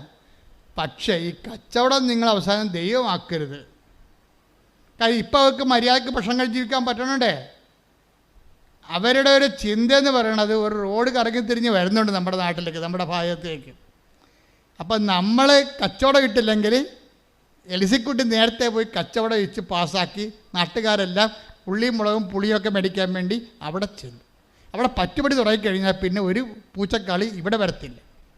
അതുകൊണ്ട് നമ്മൾ നേരത്തെ ഓടുന്ന പട്ടിക്ക് ഒരു നേരം നേരത്തെ എറിഞ്ഞു കഴിഞ്ഞാൽ സ്വാഭാവികമായിട്ടും അവളേക്കാൾ 10 പൈസ കൂടുതൽ നമുക്ക് ഉണ്ടാക്കാം വേണ്ടെന്നും കടമിടണ്ടെന്നും അല്ല അച്ഛൻ പറഞ്ഞത്.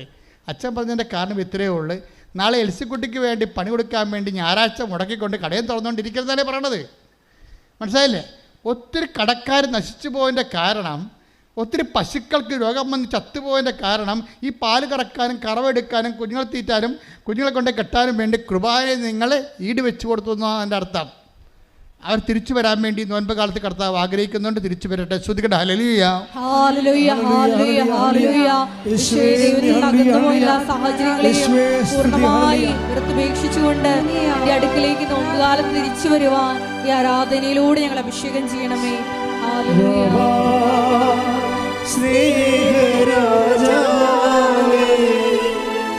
എന്നെന്നും എന്നുള്ളിൽ വാഴാ സ്നേഹത്തിൻ പൂനിലാവേ, എന്നുള്ളിൽ വെൺശോഭയേകാ. കടപ്പുറത്ത് ഒത്തിരി കത്തോലിക്കർക്ക് പണി കിട്ടിയിട്ടുണ്ട്. എങ്ങനെയാണെന്നറിയാമോ? ഞാൻ ഈ അടുത്ത ഇടപെടെ പേരൊന്നും പറയത്തില്ല, അവർ വണ്ടി പിടിച്ചോടെ തന്നെ തല്ലിച്ചും പോകും. അതെന്താ പ്രശ്നമെന്ന് വെച്ചാൽ, ഞാൻ 2ാമത്തെ കുർബാനയാണ് ചെല്ലിയത് ആ പള്ളി ഇരിക്കുമ്പോൾ. അപ്പോൾ 2ാമത്തെ കുർബാന ചെല്ലിക്കൊണ്ടിരിക്കുന്ന സമയത്ത് അപ്പോൾ ഒരു 10-11 മണിയാവും പിള്ളേരുടെ കുർബാനയാണ്. അപ്പോൾ ചില ആൾക്കാർ പേരൊക്കെ ഇരിക്കുമ്പോഴും അയാളുടെ മുഖം വരെ ഉണ്ട്. ഇന്നാളെ മരിച്ചു പോയ കക്ഷി. അപ്പം അയാൾ വന്ന് പള്ളിയുടെ വാതിക്കെ എന്ന് വെച്ച് അകത്ത് നിൽക്കുന്നവരെ ഇങ്ങനെ കാണിക്കും. ഇതിങ്ങനെ എൻ്റെ അർത്ഥം എന്താ അറിയാവാ? ചെമ്മീൻ കടലിൽ വന്നിട്ടുണ്ടെന്നാണ്. അപ്പം തന്നെ ഇവർ മുടും കൊട്ടിക്കൊണ്ട് ഒറ്റ ഓട്ടം ഓടും പള്ളിയുടെ തിരുന്ന പാർട്ടി. ഇപ്പം ആ കാലം മാറി. ഇപ്പം വിശ്വാസത്തിലാണ് ആൾക്കാർ ജീവിക്കുന്നത്. ഞാൻ 10 കൊല്ലം കടലിൽ ജോലി ചെയ്തത് ഈ ഒരു കാര്യം കാരണമാണ്. ജനങ്ങൾ പെരുന്നാളും പടയനെയും കാണിച്ച് പള്ളിയിൽ കൂടുമെങ്കിലും അവരുടെ ജീവിതത്തിൽ ദൈവത്തെ മറന്നവർ ജീവിക്കാം. ഇത് അവർ മാത്രമല്ല, കേരളത്തിൽ പരക്കെ ഉള്ള ഒരു പ്രശ്നമാണത്. ഇപ്പം എന്താ സംഭവിക്കുക? നമ്മൾ ആരെങ്കിലും ചിലർ പറയും, അപ്പം ഞാൻ പറഞ്ഞിടാ നിന്നെ ഞായറാഴ്ച കുർബാന കണ്ടില്ല. അപ്പോൾ അവർ പറയും, അച്ഛാ അരേമാർക്ക് ഭയങ്കര കോരാരെന്ന് പറയും. അരേമാരെന്ന് അരേ സമുദായത്തിൽപ്പെട്ട സംഘം, അവർക്ക് ഞായറാഴ്ച ഇല്ലല്ലോ. അപ്പം അവർ മീനും കൊണ്ട് വരുമ്പോൾ അവർക്ക് നല്ല വില കിട്ടും. അപ്പോൾ ഇവനത് കണ്ടിട്ട് അടുത്ത ഞായറാഴ്ച ഇവനും തള്ളിപ്പോകും കുർബാനക്ക് കൂടാതെ. അപ്പോൾ ഈ പ്രലോഭനം എന്ന വഴിക കണ്ടില്ലേ? അപ്പോഴേ ഏതെങ്കിലും ഞായറാഴ്ച ആചരിക്കാൻ ബാധ്യസ്ഥമില്ലാത്ത ആൾക്കാർ അവർ കാണിക്കുന്ന കാട്ടായങ്ങളുടെ കൂടെ നമ്മൾ ദൈവത്തെ മറന്നുകൊണ്ട് അതേ ചാവിൽ തന്നെ ഞായറാഴ്ച ആചരിക്കാൻ ബാധ്യതയുള്ള നമ്മളും കൂടി ചെല്ലുമ്പോഴേ ഇങ്ങനെ കുറച്ച് ജീവൻ പോയി നമ്മളിപ്പോൾ ആൽവിനെ പോലെയാവും. മുറി അടച്ചിട്ട് സൈക്കോളജിസ്റ്റിനെ കാണേണ്ട അവസ്ഥയാവും. അങ്ങനെയാണ് ആൾക്കാർ ദൈവിക ജീവൻ എന്നാണ് പറയണത്. അത് നഷ്ടപ്പെടുത്തുന്നത് ഇങ്ങനെയാണ്. ദൈവത്തിൻ്റെ വചനങ്ങൾ അറിഞ്ഞിട്ടും ചെയ്യാതെ അങ്ങനൊരു വചനമുണ്ട്. Take the word of God. സ്തുതിക്കട്ടെ. ഹല്ലേലൂയ, ഹല്ലേലൂയ, ഹല്ലേലൂയ. യേശുവേ നന്ദി. ഹല്ലേലൂയ. 78-ാം സങ്കീർത്തനം 10-ാം തിരുവചനം. സങ്കീർത്തനം 78:10.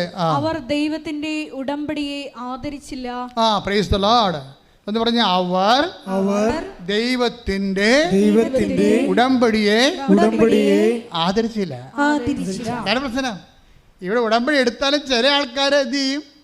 ഞാനിവിടെ ഇന്നലെയൊക്കെയാണ് 990 ഉടമ്പടിയൊക്കെ നടന്നത്. ഇന്നലെ 900 ഉടമ്പടി നടന്നു ഇന്നലെ. അപ്പോൾ ഇതെല്ലാം ഞാനിവിടെ കാണുന്നുണ്ട്. ആൾക്കാരിങ്ങനെ ഉത്സവത്തിന് വന്ന പോലെ വെട്ടിയാർത്ത് കയറി ഉടമ്പടിയൊക്കെ ചെയ്തുകൊണ്ട് പോകുന്നുണ്ട്. അപ്പോൾ ഞാനൊരു ദൈവമേ, അതായത് ചിലർ മാത്രം അതിൻ്റെ അകത്ത് പ്രാർത്ഥിച്ച് അവർ ചെയ്യുന്ന കാര്യങ്ങളെക്കുറിച്ച് വളരെ ആലോചന ചെയ്ത് ദൈവത്തോടൊരു ബയലാട്രൽ എഗ്രിമെൻ്റ് ആണെന്നുള്ള ബോധ്യത്തിൽ നിശബ്ദതയിൽ ആന്തരിക ആധ്യാത്മിക ചൈതന്യത്തോടുകൂടി ചെയ്യും. ചിലർ അങ്ങനെ ഈ ഒന്നിൻ്റെ കൂടെ ഇങ്ങനെ പോരുമല്ലോ. ഇപ്പം ഞാൻ സെമിനാരി പഠിക്കുന്ന കാലത്ത് എൻ്റെ ഒരു ഹോബിയായിരുന്നു നല്ല ജൂൺ ജൂലൈ മാസത്തിൽ ഭയങ്കര മൺസൂൺ കാലവർഷമല്ലേ. അപ്പോൾ ഫ്രീ ടൈം കിട്ടുമ്പോൾ ഞാൻ ആലുവ ഞങ്ങളുടെ കുന്നിൻ്റെ താഴെ പോയി നിൽക്കും. പെരിയാർ അരിയിൽ കൂടി ഒഴുകുകയാണ്. അപ്പോൾ ഈ വലിയ മരങ്ങളൊക്കെ ഇങ്ങനെ ഒഴുകിപ്പോവും. ഒഴുക്കിൻ്റെ കൂടെ വലിയ മരങ്ങൾ, പല സാധനങ്ങൾ ഒഴുകിപ്പോ, വീട്ടുപകരണങ്ങളൊക്കെ ഒഴുകിപ്പോണ കാണാം. മരിച്ച മനുഷ്യർ ഒഴുകിപ്പോൾ ഞാൻ കണ്ടിട്ടുണ്ട് പെരിയാറ്റിൽ കൂടി. ആരും കാണാതെ ഒഴുകിപ്പോകും. വള്ളക്കാരിങ്ങനെ കാണുന്നതിനെ കൂവും അവർ തുഴഞ്ഞ് കുത്തിക്കൊണ്ട് പോയ വള്ളക്കാർ ഈ ശവം കമന്ന് കിടന്ന് ഒഴുകണ കണ്ട കൂവും. പക്ഷേ ഇങ്ങനെ കൂവാൻ പോലും ആരുമില്ലാത്ത കുറേ ക്രിസ്ത്യാനികൾ ശവങ്ങളായി കമന്ന് കിടന്ന് ഒഴുകുന്ന കാഴ്ചയാണ് നമ്മൾ ഈ കാലത്ത് കാണുന്നത്. എന്താ കാണുന്നതെന്ന് വെച്ച് കഴിഞ്ഞാൽ, ആരെങ്കിലും എന്തെങ്കിലും തിന്മകൾ ചെയ്താൽ ആ തിന്മകളെ അനുകരിച്ചുകൊണ്ട് അവരുടെ ഒഴുക്കിനൊത്ത് അങ്ങ് ഒഴുകിപ്പോകും. ഇപ്പം മറ്റുള്ളവർ ഞായറാഴ്ച ആചരിക്കണില്ല, അപ്പം ഞാനും അതുപോലെ തന്നെ ഞായറാഴ്ച ആചരിക്കാതെ ഞാനും അങ്ങനെ ജീവിച്ച് കഴിയുമ്പോൾ എന്ത് പറ്റും? ദൈവിക ജീവൻ കുറഞ്ഞ് അവസാനം ആൽബിനെ പോലെ മുറിയടച്ചിട്ട് 6 കൊല്ലമല്ലേ ദൈവത്തെ മറന്ന് ജീവിച്ചത്. പക്ഷേ അമ്മയാണ് ഒരു പിടിവള്ളി എന്ന് പറയുന്നത്. പണ്ട് അമ്മയുമായിട്ട് അവനൊരു റിലേഷൻ ഉണ്ടായി, അമ്മ അത് മറന്നിട്ടില്ല. ഇത് വല്ലാത്തൊരു സംഭവമായിപ്പോയി. ഞാൻ ആ സാക്ഷി എടുക്കാൻ കാര്യം അതാണ്. ആ ഒറ്റ അക്കൗണ്ടിൽ മാത്രം, പഴയ ഒരു സേവിങ് അക്കൗണ്ടിൽ കുറച്ച് തുക കിടപ്പുണ്ട് അമ്മയുടെ പേരിൽ. അമ്മ അത് സൂക്ഷിച്ചിട്ട് ഇവൻ മരിക്കാൻ അനുവദിക്കാതെ ഇവനെ രക്ഷിക്കാൻ പോയിണിനി. അതാണ് അമ്മയെന്ന് പറയണത്. ചില പിതാക്കന്മാർ ഞങ്ങളുടെ പിതാവിനെ വിളിച്ച് ചോദിക്കും, what is happening in Kripasanam? The promoting Mary as a God, isn't it? You are not seeing it എന്നൊക്കെ ചോദിക്കും. എന്ന് വെച്ച് കഴിഞ്ഞാൽ ഇവിടെ മാതാവിനെ ദൈവമായിട്ട് ആരാധിക്കണമെന്ന് ആരാണ്ടൊക്കെ ചെന്ന് പറഞ്ഞിട്ട് വിളിച്ച് ചോദിച്ചുകൊണ്ടിരിക്കുകയാണ്. മാതാവിനെ ദൈവമായിട്ട് അറിയാം. ദൈവത്തെങ്കിലേക്ക് ഒരു വഴിയായിട്ട്, ഒരു വിളക്കായിട്ട് അമ്മ മാതാവിനെ കണ്ണ് കാണാത്തവന്, മുമ്പിൽ വഴിയില്ലാത്തവന്, ഇരുട്ട് മാത്രം അവകാശമായവന് കൊളുത്തി കൊടുത്തിട്ട് കൂടെ നടക്കുന്ന പരിപാടിയാണ് ഉടമ്പടി. ശ്രുതികട ഹല്ലേലൂയ. പരിശുദ്ധ പരമദിവ്യകാരുണ്യത്തിന് അപ്പം അങ്ങനെ ആൽബിൻ 1-2 പ്രാവശ്യം കൃപാസനത്തിൽ വന്ന് ഉടമ്പടി എടുക്കാൻ പറ്റത്തില്ലെന്ന് പുള്ളിക്ക് അറിയാം. ഇത്തിരി കട്ടിയുള്ള പരിപാടിയാണെന്ന് പുള്ളി പരിചയമില്ലല്ലോ. അപ്പോൾ ഇത്തിരി കട്ടിയുള്ള പരിപാടിയാണെങ്കിലും ഉടമ്പടി എടുക്കാൻ അല്ലെങ്കിലും ഇവിടെ വന്നപ്പോൾ ഒരു സംഭവം ഉണ്ടായി. അത് ഞാൻ മുമ്പ് പറഞ്ഞിട്ടില്ലേ, ഇതിൻ്റെ പിന്നിലെല്ലാം അമ്മയുടെ ഒരു ആദ്യം ദൈവം നമ്മളെ അനുഗമിക്കണം ചെയ്യണമെന്ന് ഞാൻ പറഞ്ഞില്ലേ, അതാണ് ശരിയാണ്. പിന്നെ നമ്മൾ ദൈവത്തെ അനുഗമിക്കും. ആദ്യകാലങ്ങളെല്ലാം ഇപ്പം അമ്മ ഇവിടെ വന്നു കഴിഞ്ഞപ്പോൾ മാതാവിനെ കാണാൻ വേണ്ടി ഇവനോട് അടുത്ത് വരാൻ പറഞ്ഞ്. ആരും പറഞ്ഞില്ല, അവൻ്റെ മനസ്സിൽ തന്നെ അവൻ്റെ അന്തരംഗം എനിക്ക് അമ്മയെ അടുത്ത് പോയി കാണണം, അമ്മയെ അടുത്ത് പോയി കാണണമെന്ന് മനസ്സിൽ തോന്നുകയും ഒരു തണുത്ത കാറ്റും സുഗന്ധവും അടിച്ചപ്പോൾ വീണ്ടും അന്തരംഗം പറഞ്ഞു, നീ അടുത്ത് വരരുത്, നീ പോയി കുമ്പസാരിച്ചിട്ട് വരാൻ പറയും. അവൻ തിരിച്ചു പോകും. അതെല്ലാം അമ്മ ഇവനെ നയിക്കുന്ന വഴികളാണ്. നീ അടുത്ത് വരരുത്, അടുത്ത് വരാൻ പറഞ്ഞാൽ ഞാൻ തന്നെയാണ്, പക്ഷെ അടുത്ത് വരണതിന് മുമ്പ് എന്താണ്, വർഷങ്ങളായി നീ അവിശുദ്ധിയിലാണ് ജീവിക്കണത്. അവൻ്റെ അവിശുദ്ധിയൊന്നുമില്ല, അവൻ ആരെയും കൊല്ലാൻ പോയില്ല. അവൻ്റെ ആത്മാവിന് അവൻ തന്നെ കൊന്ന കേസാണ്. നമ്മൾ പറഞ്ഞില്ല ഞാൻ ആരെയും കൊന്നിട്ടില്ലെന്ന്. ഞാൻ എൻ്റെ ഒരു ബന്ധുവിന് അവസാന നിമിഷങ്ങൾ കാണാൻ പറ്റുന്നപ്പോഴും പറഞ്ഞതാണ് ഞാൻ ആരെയും കൊന്നിട്ടില്ലെന്ന് പറഞ്ഞു. ശരിയാണ്, എല്ലാവരും അങ്ങനെ പറയും. പക്ഷെ നമ്മളെ തന്നെ കൊന്നിട്ടുണ്ട്, നമ്മളിലുള്ള ദൈവിക ജീവനെ കൊന്നിട്ടുണ്ട്. അതുകൊണ്ടാണ് ആദ്യം നമ്മൾ കൊന്നത് നമ്മുടെ വിശ്വാസത്തെയാണ്. നീ ഇന്നും അനുതാപമില്ലാതെ തന്നെയാണ് നിനക്കങ്ങനെ ഒരു മാനസിക അവസ്ഥ ഉണ്ടെങ്കിൽ നീ കൊന്നിരിക്കുന്നത് നിൻ്റെ വിശ്വാസത്തെയാണ്. എന്താ കാര്യം? വിശ്വാസവും അനുതാപവും ഏതാണ്ട് ഒരേ വാക്കുകൾ തന്നെയാണ്. അനുതാപം ഇല്ലെങ്കിൽ അതിൻ്റെ അർത്ഥം എന്താണ്? വിശ്വാസമില്ലെന്നാണ്. അനുതാപം ഉണ്ടെങ്കിൽ അതിൻ്റെ അർത്ഥം എന്താണ്? വിശ്വാസം ഉണ്ടെന്നാണ്. കർത്താവിൻ്റെ പ്രവർത്തനങ്ങൾ തുടങ്ങുന്നത് അങ്ങനെയാണ്. ഈശോ ആദ്യമായിട്ടും ഭൂമിയിൽ തൻ്റെ പ്രവർത്തനങ്ങൾ തുടങ്ങുന്നത് ഈ പ്രെമിസിൽ വെച്ചാണ്. എന്താണ്? അനുതപിക്കുക. പറഞ്ഞേ, സുവിശേഷത്തിലെ വിശ്വസിക്കുക. മർക്കോസ് 1:15 എടുത്ത് ശ്രദ്ധിക്കട്ടെ. ഹല്ലേലൂയ ഹല്ലേലൂയ ഹല്ലേലൂയ യേശുവേ ഹല്ലേലൂയ ഹല്ലേലൂയ ഹല്ലേലൂയ ഹല്ലേലൂയ ഹല്ലേലൂയ ഹല്ലേലൂയ. മർക്കോസ് 1:15. അവൻ പറഞ്ഞു, സമയം പൂർത്തിയായി, ദൈവരാജ്യം സമീപിച്ചിരിക്കുന്നു, അനുതപിച്ച് സുവിശേഷത്തിൽ വിശ്വസിക്കുവിൻ. 14 വായിച്ചേ. മർക്കോസ് 1:14. യോഹന്നാൻ ബന്ധനസ്ഥനായപ്പോൾ യേശു ദൈവത്തിന്റെ സുവിശേഷം പ്രസംഗിച്ചുകൊണ്ട് ഗലീലയിലേക്ക് വന്നു. അപ്പൊ യേശു രംഗപ്രവേശനം ചെയ്യുന്നതിന്റെ സൂചനയാണ് അനുതാപം. നിന്റെ ജീവിതത്തിലെ യേശു പ്രവർത്തനം ആരംഭിക്കാൻ പോകുന്നത് എങ്ങനെ മനസ്സിലാക്കാൻ പറ്റും? ദൈവപൈതലെ, അനുതാപം ഉണ്ടെങ്കിൽ അതോടുകൂടി നിങ്ങൾക്ക് മനസ്സിലാക്കാം എനിക്ക് വിശ്വാസം വന്നു കഴിഞ്ഞുവെന്ന്. സുവിശേഷത്തിൽ യേശു പ്രവർത്തനം ആരംഭിക്കുന്നത് മർക്കോസ് 1:14 വെച്ചുകൊണ്ടാണ്. അവൻ ഗലീലയിലേക്ക് വന്നു. എന്താ പറഞ്ഞത്? അനുതപിക്കുക, സുവിശേഷത്തിൽ വിശ്വസിക്കുക. അപ്പോഴും വിശ്വാസവും അനുതാപവും ഒരേ വാക്കാണ്. നിന്നിൽ വിശ്വാസം ജനിക്കാൻ വേണ്ടി ദൈവം ചിലപ്പോൾ കുറച്ചത് കാത്തിരിക്കും. വരട്ടെ എവിടം വരെ പോകുമെന്ന് നോക്കട്ടെ. ആദ്യത്തെ പരീക്ഷയ്ക്ക് തോറ്റു, രണ്ടാമത്തെ സെൻട്രൽ ഗവൺമെൻറ് പരീക്ഷയ്ക്ക് തോറ്റു. അപ്പോഴും നിന്നെ തോക്കാൻ ദൈവം അനുവദിക്കും. എന്താ കാര്യം? നീ നിന്നിൽ തന്നെ ആശ്രയിച്ചിരിക്കുകയല്ലേ. നിന്നെ ആശ്രയിക്കുന്ന വിധത്തിൽ വെച്ച് ദൈവം തോക്കാൻ അനുവദിക്കും നിന്നെ. കാര്യം എന്താണ്? നീ തന്നെയാണല്ലോ നിൻ്റെ ശവക്കുഴി തോണ്ടിക്കൊണ്ടിരിക്കണത്. അപ്പം നിനക്ക് അനുതാപം ഉണ്ടാകാൻ വേണ്ടിയാണ് തകർച്ച ദൈവം അനുവദിക്കണത്. അത് ദൈവത്തിൻ്റെ കരുണയുടെ ഭാഗമായിട്ടും വരാം. 2:4 റോമ 2:4 എടുത്തേ. ശ്രുതികട ഹല്ലേലൂയ. റോമ 2:4. അവിടുത്തെ നിസ്സീമമായ കരുണയും സഹിഷ്ണുതയും ക്ഷമയും നീ നിസ്സാരമാക്കുകയാണോ ചെയ്യുന്നത്?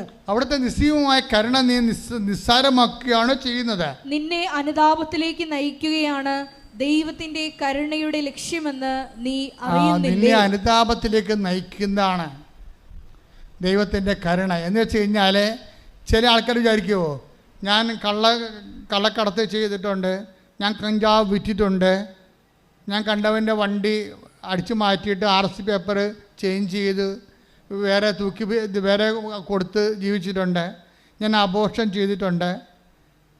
ഞാൻ ചില ആൾക്കാർ തകരുമെന്ന് എനിക്കറിയാമായിരുന്നിട്ട് ഞാൻ ആ തകർച്ച അവരോട് പറയാതെ അവരുടെ തകർച്ച കണ്ട് ആനന്ദിക്കാൻ ഞാൻ ആഗ്രഹിച്ചിട്ടുണ്ട്. ഇങ്ങനെയൊക്കെ പറയുമ്പോൾ ഇങ്ങനെയൊക്കെ നിനക്ക് പറയാം. ഇങ്ങനെയൊക്കെ പറഞ്ഞാലും നീ എന്നിട്ട് പറയും, ഞാനിങ്ങനെ ആൾക്കാരുടെ പൊന്നും പണ്ടമൊക്കെ കട്ടെടുത്തിട്ടും വായ്പ വാങ്ങിയെന്നും പറഞ്ഞ് അത് തൂക്കി വിറ്റിട്ടും അവരുടെ മുമ്പേ മേടിക്കോ ഞങ്ങൾ നാട് വിട്ട് പോകത്തുള്ളമെന്ന് അവർക്ക് പച്ചക്കും തന്തക്കും തള്ളക്കുമൊക്കെ വിളിച്ച് ഇങ്ങനെ നീ ദൈവത്തെ മറന്ന് മനുഷ്യത്വമില്ലാതെ ജീവിച്ചിട്ട് നീ പറയണേ എനിക്കൊരു ചുക്ക് സംഭവിച്ചില്ലല്ലോ. ഞാൻ 3 കുഞ്ഞുങ്ങളെ അബോർഷൻ ചെയ്ത്, കല്യാണത്തിന് മുമ്പ് എനിക്ക് പരപുരുഷന്മാരും പരസ്ത്രീകളുടെ ബന്ധമുണ്ടായിരുന്നു, കല്യാണത്തിന് ശേഷം എനിക്ക് പരപുരുഷന്മാരും പരസ്ത്രീകളുടെ ബന്ധമുണ്ട്. എനിക്കതിന് കുഴപ്പമില്ല. എനിക്ക് വല്ല സിബിലിസും വന്നാൽ, എനിക്ക് വല്ല എയ്ഡ്സും വന്നാൽ, എനിക്ക് വല്ല ആരോഗ്യമുണ്ട് എന്ന് നീ പറഞ്ഞിട്ട് കാര്യമില്ല. ഇത് ദൈവത്തിൻ്റെ കരുണയാണെന്ന് പറഞ്ഞാൽ മനസ്സിലായ?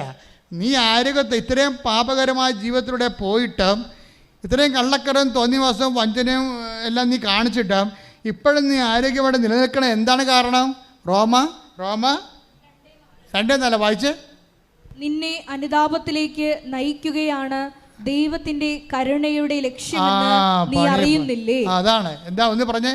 നിന്നെ അനുതാപത്തിലേക്ക് നയിക്കുകയാണ് ദൈവത്തിന്റെ കരുണയുടെ ഉദ്ദേശം. അപ്പൊ ഇത്രയും നാളെ നീ അബദ്ധങ്ങളെല്ലാം കാണിച്ചിട്ടും നിനക്ക് കുഴപ്പമൊന്നുമില്ല. പിന്നെ ദൈവം ഇങ്ങോട്ട് പോകുന്നതിൻ്റെ മൂക്കി കയറ്റി കളയും. പോയി പണി നോക്കടാ, പോയി തൂങ്ങണം എന്നൊക്കെ പറഞ്ഞുകൊണ്ട് നന്മയിലേക്ക് പോകുന്ന നമ്മളെയും തിന്മയിലേക്ക് കൊണ്ടുവരുവരെ. സാത്താൻ അങ്ങനെ വളരെ തന്ത്രപരമായിട്ട് നമ്മൾ അകപ്പെടുത്താനുള്ള എല്ലാ മാർഗങ്ങളും അവൻ ഉപയോഗിക്കും. അപ്പം അങ്ങനെ ഉപയോഗിക്കുമ്പോഴും അവൻ നിത്യതയെക്കുറിച്ചുള്ള കൺസെപ്റ്റ് തന്നെ മറച്ച് കളയും. അങ്ങനെ മറച്ച് കളയുമ്പോഴും നമുക്ക് വല്ല കുഴപ്പമുണ്ടോ? ഇതൊക്കെ ഒന്നും ഞാൻ ചെയ്യുന്നത്, ഞാൻ പള്ളിയിൽ പോയില്ല, എനിക്ക് വല്ല കുഴപ്പമുണ്ടോ? ഞാൻ കുമ്പസാരിക്കില്ല, എനിക്ക് വല്ല കുഴപ്പമുണ്ടോ? അപ്പോൾ എനിക്ക് വല്ല കുഴപ്പമുണ്ടോ, എനിക്ക് വേണ്ട കുഴപ്പമുണ്ടെന്നാണ് നമ്മളോട് ചോദിക്കണത്. പക്ഷേ എന്താണ് കുഴപ്പം? ദൈവത്തിൻ്റെ കരുണ മനസ്സിലാക്കാൻ കഴിയാത്തതാണ്. ഈ ഇങ്ങനെ ഇത്രയും ആധ്യാത്മികമായി അതപ്പതിച്ചിട്ടും കുഴപ്പമില്ലാതെ നിൽക്കുന്നതിൻ്റെ കാരണം എന്താണ്? ദൈവത്തിൻ്റെ കരുണയാണ്. അതിൻ്റെ ഉദ്ദേശം എന്താണ്? നിന്നെ ഇന്നല്ലെങ്കിൽ നാളെ അനുതാപത്തിലേക്ക് നയിക്കാൻ കഴിയുമെന്നുള്ള ദൈവത്തിൻ്റെ പ്രത്യാശയാണ്. അതാണ് അച്ഛൻ കഴിഞ്ഞ ആഴ്ചയിലൊക്കെ പറഞ്ഞ കാത്തിരിപ്പെന്ന് പറയുന്നത്. ദൈവത്തിന് നമ്മളെക്കുറിച്ച് അവസാനം വരെ പ്രത്യാശയാണ്, അവസാനം വരെ. അപ്പോൾ ദൈവത്തിൻ്റെ ആ പ്രത്യാശയുടെ അവസാനം വരെ നമ്മൾ ചെല്ലാതെ നേരത്തെ നമ്മൾ അനുതാപപ്പെടുന്നതാണ് നമുക്കെപ്പോഴും നല്ലത്. അതുകൊണ്ടാണ് ഭജനം പറയണത്, യുവാവേ നിൻ്റെ യൗവനത്തിൽ തന്നെ നീ ദൈവത്തെ അറിയുക, വയസ്സാകും പ്രായവും ആകാൻ വേണ്ടി നീ കാത്തിരിക്കരുത്. ശ്രദ്ധിക്കട്ടെ. ഹല്ലേലൂയ. സഭാപ്രസംഗകൻ 12:1. സഭാപ്രസംഗം 12:1. ഒന്നിലും സന്തോഷം തോന്നുന്നില്ല എന്ന് നീ പറയുന്ന എന്ന് പറഞ്ഞ ഒന്നിലും സന്തോഷം തോന്നുന്നില്ല എന്ന് നീ പറയുന്ന ദുർദിനങ്ങളും വർഷങ്ങളും ആഗമിക്കും മുമ്പേ യൗവനകാലത്ത് സൃഷ്ടാവിനെ സ്മരിക്കുക. ഒന്നിലും സന്തോഷം തോന്നുന്നില്ല എന്ന് പറയുന്ന ഒരു കാലമുണ്ട്. ഐസ്ക്രീമിന് അലുവായിലും ഒന്നും സന്തോഷം തോന്നാത്തൊരു കാലം വരും. ഇപ്പം തന്നെ വന്നു തുടങ്ങിയെന്ന് തോന്നണല്ലേ. ഐസ്ക്രീം അലുവയല്ല, ദൈവ അനുഭവം ഉണ്ടായാൽ പോലും സന്തോഷം വരത്തില്ല. അതാ സംഭവം. ആത്മാവിൻ്റെ വാർദ്ധക്യമാണിത്. ആത്മാവിൻ്റെ വാർദ്ധക്യം, ശരീരവാർദ്ധക്യത്തെക്കാൾ ഗതികെട്ടാണ് ആത്മാവിൻ്റെ വാർദ്ധക്യം. ആത്മാവിൻ്റെ വാർദ്ധക്യം പ്രാപിച്ചാൽ നിനക്ക് ചിലപ്പോൾ ശാരീരികമായിട്ട് 35 വയസ്സേ ഉള്ളൂ, പക്ഷേ നിൻ്റെ ആത്മാവ് വാർദ്ധക്യം പ്രാപിച്ചിരിക്കുകയാണ്. എന്താണ്? 2 അബോർഷനും കഴിഞ്ഞ് ഒരു ഡൈവേഴ്സും കഴിഞ്ഞ് തിരിച്ചു വരാമെന്ന് അവൻ പറഞ്ഞിട്ട് അവൾ പറഞ്ഞിട്ട് നീ കൂട്ടാക്കില്ല. എന്താ കാര്യം? അവൻ തിരിച്ചു വന്ന സ്റ്റെപ്പിനെയോ ഔട്ട് പോസ്റ്റോ നിനക്കുണ്ടെങ്കിൽ ആ കമ്പനി അടിക്കാൻ പറ്റത്തില്ല. അതുകൊണ്ട് നിനക്ക് ജോലിക്ക് മാത്രം ഉടമ്പടിക്ക് എഴുതിയിരിക്കുകയാണ്. ഭർത്താവ് തിരിച്ചു വരാൻ ഉദ്ദേശിക്കുന്നുണ്ട്, അവൻ വരണ്ട. അവൻ വരണമെന്ന് വെച്ചാൽ ഇപ്പോഴുള്ള ബന്ധങ്ങളൊക്കെ പോകും. അതാണ് പ്രശ്നം. ഉടമ്പടി ചെയ്തിരിക്കണത് നിങ്ങൾ തന്നെയാണ് കുലച്ചോറുണ്ടാക്കിയിരിക്കണേ. ഇതൊന്നും ഈ ഇങ്ങനെ കണ്ണടത്തൊന്നും ഇരുട്ടാക്കി അങ്ങനെ പെട്ടെന്ന് ഇരുട്ടാകത്തില്ല. മരമറിയാതെ കൊടിയിട്ടിട്ട് കാര്യമില്ല. നിങ്ങൾ ഇപ്പോൾ ഒരു ഉടമ്പടിയിൽ നിങ്ങൾ വെച്ചിരിക്കണത് വിദേശ ജോലിയാണ് വെച്ചിരിക്കണത്. അപ്പോൾ കർത്താവ് ചോദിക്കും, ഭർത്താവുണ്ടല്ലോ, ഭാര്യ ഉണ്ടല്ലോ, അവരോട് പിരിഞ്ഞു നിൽക്കാമല്ലേ, അവൻ തിരിച്ചു വരാമെന്ന് പറഞ്ഞിട്ടുണ്ടല്ലോ, അവൾ തിരിച്ചു വരാമെന്ന് പറഞ്ഞിട്ടുണ്ടല്ലോ, എന്നിട്ട് നീ എന്താ അതിനൊന്നും അതിനെക്കുറിച്ച് ഉടമ്പടി ഒന്നും അതും വേണ്ട, ജോലി മാത്രം മതി എന്ന്. അതൊന്നും വേണ്ട, ജോലി മാത്രം മതിയെന്ന്. ഇപ്പോഴും ജഡത്തിന് വേണ്ടിയാണ് ഇവർ ജോലി എടുക്കുന്നത്. ഇവൾക്ക് 35 വയസ്സുണ്ടെങ്കിലും ആത്മാവിന് വാർദ്ധക്യമാണ്. നമ്മളെ ഈ സഭാപ്രസംഗി ശാരീരിക വാർദ്ധക്യത്തെക്കുറിച്ച് പറയുകയാണ്. ഒന്നിനും സന്തോഷം വരാത്തൊരു 90 വയസ്സുണ്ടാകുമെന്ന്. 90 വയസ്സ് 35 വയസ്സുള്ളപ്പോഴും ആത്മാവിന് 90 വയസ്സുണ്ടാകുന്ന ഒരു പ്രതിഭാസം ഇവിടെ നിലനിൽക്കുന്നുണ്ട്. എന്ന് വെച്ചാൽ പാപത്തെ അതൊരു ആഡംബരമായി കണ്ടുകൊണ്ട്, ദൈവത്തെ അംഗീകരിക്കുന്നത് പോരായ്മയെ കണ്ടുകൊണ്ട്, ശ്രദ്ധിക്കട്ടെ. ഹല്ലേലൂയ. റോമ 1:28. റോമ 1:28. ദൈവത്തെ അംഗീകരിക്കുന്നത് പോരായ്മയായി അവർ കരുതിയത് നിമിത്തം. ഒന്ന് പറഞ്ഞേ, ദൈവത്തെ അംഗീകരിക്കുന്നത് പോരായ്മയായി അവർ കരുതിയത് നിമിത്തം അധമ വികാരത്തിനും അനുചിത പ്രവർത്തികൾക്ക് ദൈവം അവരെ വിട്ടുകൊടുത്തു. അടുത്ത വായിച്ചേ. അവർ എല്ലാ തരത്തിലുമുള്ള അനീതിയും ദുഷ്ടതയും അത്യാഗ്രഹവും തിന്മയും നിറഞ്ഞവരാണ്. അസൂയ, കൊലപാതകം, ഏഷണി, കലഹം, വഞ്ചന, പരദ്രോഹം എന്നിവയിൽ അവർ മുഴുകുന്നു. അടുത്ത വായിച്ചേ. അവർ പരദൂഷകരും ദൈവനിന്ദകരും ധിക്കാരികളും ഗർവിഷ്ഠരും പൊങ്ങച്ചക്കാരും തിന്മകൾ ആസൂത്രണം ചെയ്യുന്നവരും മാതാപിതാക്കളെ അനുസരിക്കാത്തവരും ബുദ്ധിഹീനരും അവിശ്വസ്തരും ഹൃദയശൂന്യരും കരുണയില്ലാത്തവരും ആയിത്തീർന്നു. ഇത്തരം കൃത്യങ്ങൾ ചെയ്യുന്നവർ മരണാർഹരാണ് എന്ന ദൈവകൽപ്പന അറിഞ്ഞിരുന്നിട്ടും അവർ അവ ചെയ്യുന്നു. മാത്രമല്ല അങ്ങനെ ചെയ്യുന്നവരെ അംഗീകരിക്കുകയും ചെയ്യുന്നു. അങ്ങനെ ചെയ്യുന്നവരെ നിങ്ങൾ ചെയ്യുക മാത്രമല്ല, അത് ചെയ്യാതിരിക്കുക മാത്രമല്ല, അങ്ങനെ ചെയ്യുന്നവരെ അംഗീകരിക്കുകയും ചെയ്യുന്നു. കർത്താവ് പറഞ്ഞ വാക്ക്, ആകാശം മാറിപ്പോകും. കാലങ്ങൾ, ആകാശം എന്ന് പറയുന്നത് ടൈമാണ്. Time is the measurement of movements. ചലനങ്ങളുടെ ആകത്തുകയും ഏകവുമാണ് സമയം. ആകാശം അത് മാറിപ്പോകും. സമയം മാറാം, കാലങ്ങൾ മാറാം. ബൈബിൾ എഴുതിയ കാലത്തല്ല ഇപ്പം നമ്മൾ ജീവിക്കണമെന്ന് പറഞ്ഞുകൊണ്ടാണ് ഈ അണ്ണന്മാർ ഈ സ്വർഗ്ഗ ഭോഗികൾ ആശ്രമിച്ചിരിക്കണത്. ബൈബിളിൻ്റെ കാലമല്ല ഇത് വേറെ കാലമാണ് എന്ന് പറഞ്ഞുകൊണ്ടാണ് തിന്മയ്ക്ക് ആശീർവാദം കൊടുത്തിരിക്കുന്നത്. അങ്ങനെ അംഗീകരിക്കുന്നവരെ കുറിച്ചാണ് പറയണത്. അവർ ചെയ്യത്തില്ല, പക്ഷെ അങ്ങനെ ചെയ്യുന്നവരെ അംഗീകരിക്കുന്നു. അത് നിങ്ങളുടെ വിഷയം. നിങ്ങളെ പകുതി മനുഷ്യർ, ഞാൻ ഈ അൾത്താരെ നിൽക്കുമ്പോൾ എനിക്ക് മനസ്സിലായൊരു സത്യം, പാപം ഡയറക്റ്റ് ചെയ്യുന്നവരെക്കാൾ പാപികളായുടെ എണ്ണം കൂടിയിരിക്കുന്നത് അംഗീകരിക്കുന്ന ആൾക്കാരിലാണ്. അവിടെ തിന്മ അംഗീകരിക്കുന്നു. ഇപ്പോൾ അബോർഷൻ ചെയ്യാൻ വേണ്ടി ഒരു ആവശ്യമില്ല. അബോർഷൻ ചെയ്യാൻ വേണ്ടി ആശുപത്രി കൂട്ടിക്കൊണ്ടു പോകുന്ന ആൻറ്റിമാരില്ലേ, അവിടെ കാര്യത്തിൽ തീരുമാനമായിട്ടുണ്ട്. നീ അവളുടെ നല്ല പിള്ള ചമയാൻ വേണ്ടിയാണ് നീ ആ പണി കാണിക്കണത്. ദൈവത്തെ മറന്ന് അവൾക്കും നിനക്കും പണി വരുന്നുണ്ട് അവറാച്ച. എന്താ കാര്യം? ആകാശവും ഭൂമിയും മാറിയാലും ഞാൻ നിങ്ങളോട് പറഞ്ഞ വാക്കിന് മാറ്റമില്ല. കർത്താവിൻ്റെ വാക്കിന് മാറ്റമില്ല. സഭയുടെ വിശുദ്ധി നിലനിൽക്കുന്നത് പാരമ്പര്യത്തെക്കാളുപരി കർത്താവിൻ്റെ വചനത്തിലാണ്. ഈ വചനത്തെ വളച്ചൊടിക്കുമെന്ന് ഓരോരോ കാലഘട്ടത്തിന് പറ്റുന്ന രീതിയിൽ പൊക്കിയും താത്തിയും കെട്ടുമെന്നൊക്കെ കർത്താവിനറിയാം. അതുകൊണ്ടാണ് കർത്താവ് സെസ് ഏർപ്പെടുത്തിയിരിക്കുന്നത്. എന്താണ്? 21:34 എന്താ വായിച്ചേ? മത്തായി 24:35. ആകാശവും ഭൂമിയും കടന്നു പോകും, എന്നാൽ ആകാശവും ഭൂമിയും കടന്നു പോകും. എന്നാൽ എന്റെ വചനങ്ങൾ കടന്നു പോവുകയില്ല. അപ്പൊ കർത്താവിന്റെ വാക്കിന് മാറ്റം ഉണ്ടാകത്തില്ല എന്നർത്ഥം. എൻ്റെ മക്കളെ, നമ്മുടെ വിശുദ്ധി എന്ന് പറയുന്നത് എന്താണ്? നമ്മുടെ വിശുദ്ധി എന്ന് പറയുന്നത് ഒരു അനുഷ്ഠാനക്രമം എന്നതിനേക്കാൾ ഉപരി വചനത്തോടുള്ള നമ്മളെ റെസ്പോൺസീവ് റിയാക്ഷനാണ് നമ്മുടെ വിശുദ്ധിയുടെ ആസ്പദങ്ങളെന്ന് പറയുന്നത്. അതാ കർത്താവ് പറഞ്ഞത്, ഞാൻ നിങ്ങളോട് പറഞ്ഞിട്ടുള്ള വചനം നിമിത്തം നിങ്ങൾ വിശുദ്ധിയുള്ളവരായിരിക്കുന്നു. നമ്മൾ വിശുദ്ധീകരിക്കുന്ന അടിസ്ഥാന ഘടകം എന്താണ്? കർത്താവിൻ്റെ വചനമാണ്.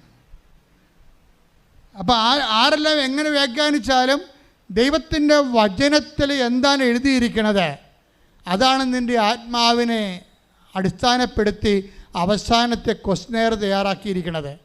ഞാൻ രോഗിയായിരുന്നു, നിങ്ങളെന്നെ സന്ദർശിക്കുമെന്ന് പറഞ്ഞാൽ ആ രോഗിക്ക് രോഗി എന്നുള്ള അർത്ഥം മാത്രമേ ഉള്ളൂ. അത് വെച്ച് തന്നെയാണ് അന്ത്യവിധി വരാൻ പോണത്. ആ വചനം വെച്ച് തന്നെയാണ് അന്ത്യവിധി വരണത്. ഉടമ്പടി എന്തുകൊണ്ടാണ് ഇത്രയും നിന്ന് ജ്വലിക്കണത്? ഉടമ്പടി എന്താണ് എടുക്കുന്നവരെ അവരുടെ ജീവിതം വീണ്ടെടുക്കണത്? അത് കർത്താവിൻ്റെ വചനത്തെ അടിസ്ഥാനപ്പെടുത്തിക്കൊണ്ട് കർത്താവിൻ്റെ വചനത്തിന് അനുപേക്ഷണമായിട്ട് ജീവിതം പുനഃക്രമീകരിച്ചുകൊണ്ട് വിശുദ്ധിയുടെ വസ്ത്രങ്ങളണിഞ്ഞ് കുഞ്ഞാടിൻ്റെ രക്തത്തിൽ തങ്ങളുടെ വസ്ത്രം കഴുകി വെളുപ്പിച്ച സഹനങ്ങളിലൂടെ കടന്നു പോന്നുകൊണ്ട് ക്രിസ്തുവിൻ്റെ നാമത്തിൽ സഹനം ഏറ്റെടുത്തുകൊണ്ട് സുവിശേഷത്തിൻ്റെ സാക്ഷ്യമായിക്കൊണ്ട് വിശുദ്ധന്മാരുടെ ഗണത്തിലേക്ക് ജനങ്ങൾ ഇങ്ങനെ അനുദിനം കൂടിക്കൂടി വരുന്ന കാഴ്ചയാണ് ഉടമ്പടി ജീവിത സാക്ഷ്യങ്ങളിലൂടെ കാണുന്നത്. കൈയടിച്ച് കർത്താവേ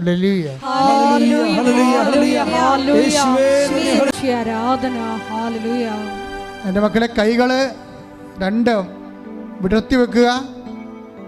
കർത്താവിൻ്റെ വിശുദ്ധ രക്തം കൈകളിലേക്ക് തളിക്കാൻ വേണ്ടി പ്രാർത്ഥിക്കുന്നു. അച്ഛൻ നിങ്ങൾ സ്തുതിച്ചുകൊണ്ടിരിക്കട്ടെ.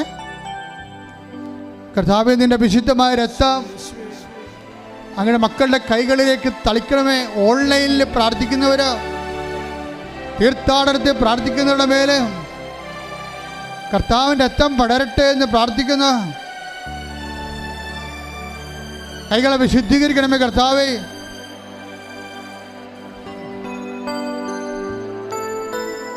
രണ്ട് കൈകളും നെഞ്ചത്ത് വെച്ചുകൊണ്ട്, നെറ്റിയിലും വെച്ചുകൊണ്ട് അതിശക്തമായി സ്തുതിക്കട്ടെ.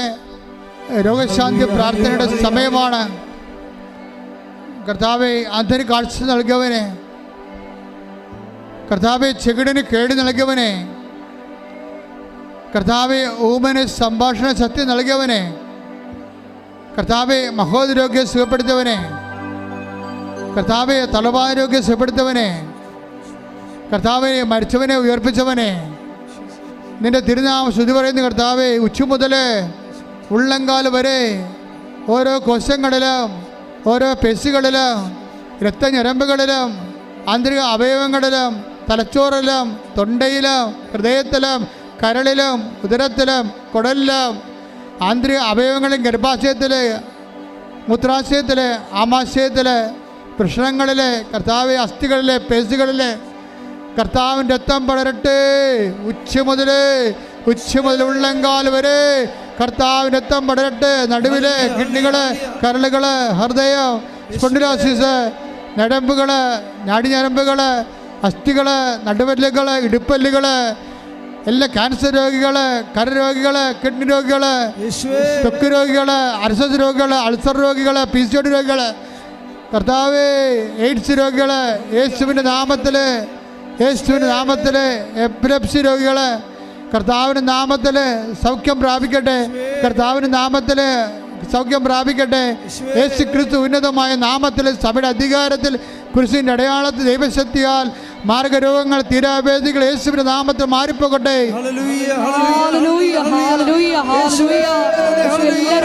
സുഖപ്പെട്ടുകൊണ്ട് യേശുവിന്റെ നാമം മഹത്വപ്പെടുവാൻ ഈ ആരാധനയിലൂടെ കരുണയാകണമേ. Hallelujah hallelujah.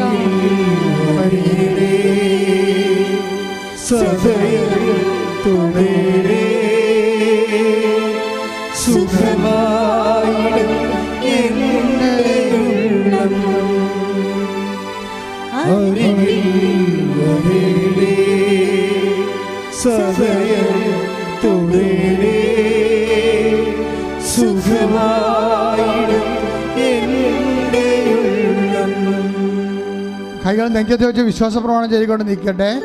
ജോലിയില്ലാത്തവര്, വീടില്ലാത്തവര്, കുടുംബ തകർച്ച വന്നവർ പോയവര്, തൊഴിൽ തകർച്ച വന്നു പോയവര്, വരുമാനമില്ലാത്തവർ വരെ, മുട്ടിയവര്, കുടുംബ ബന്ധങ്ങൾ അകന്ന് ജീവിക്കുന്നവർ, അങ്ങനെ വ്യത്യസ്തങ്ങളായ വിഷമത അനുഭവിക്കുന്നവർക്ക് വേണ്ടി പ്രാർത്ഥിക്കുന്ന സമയമാണ്. ശ്രുതികട്ടെ കർത്താവേ, ശ്രുതികട്ടെ.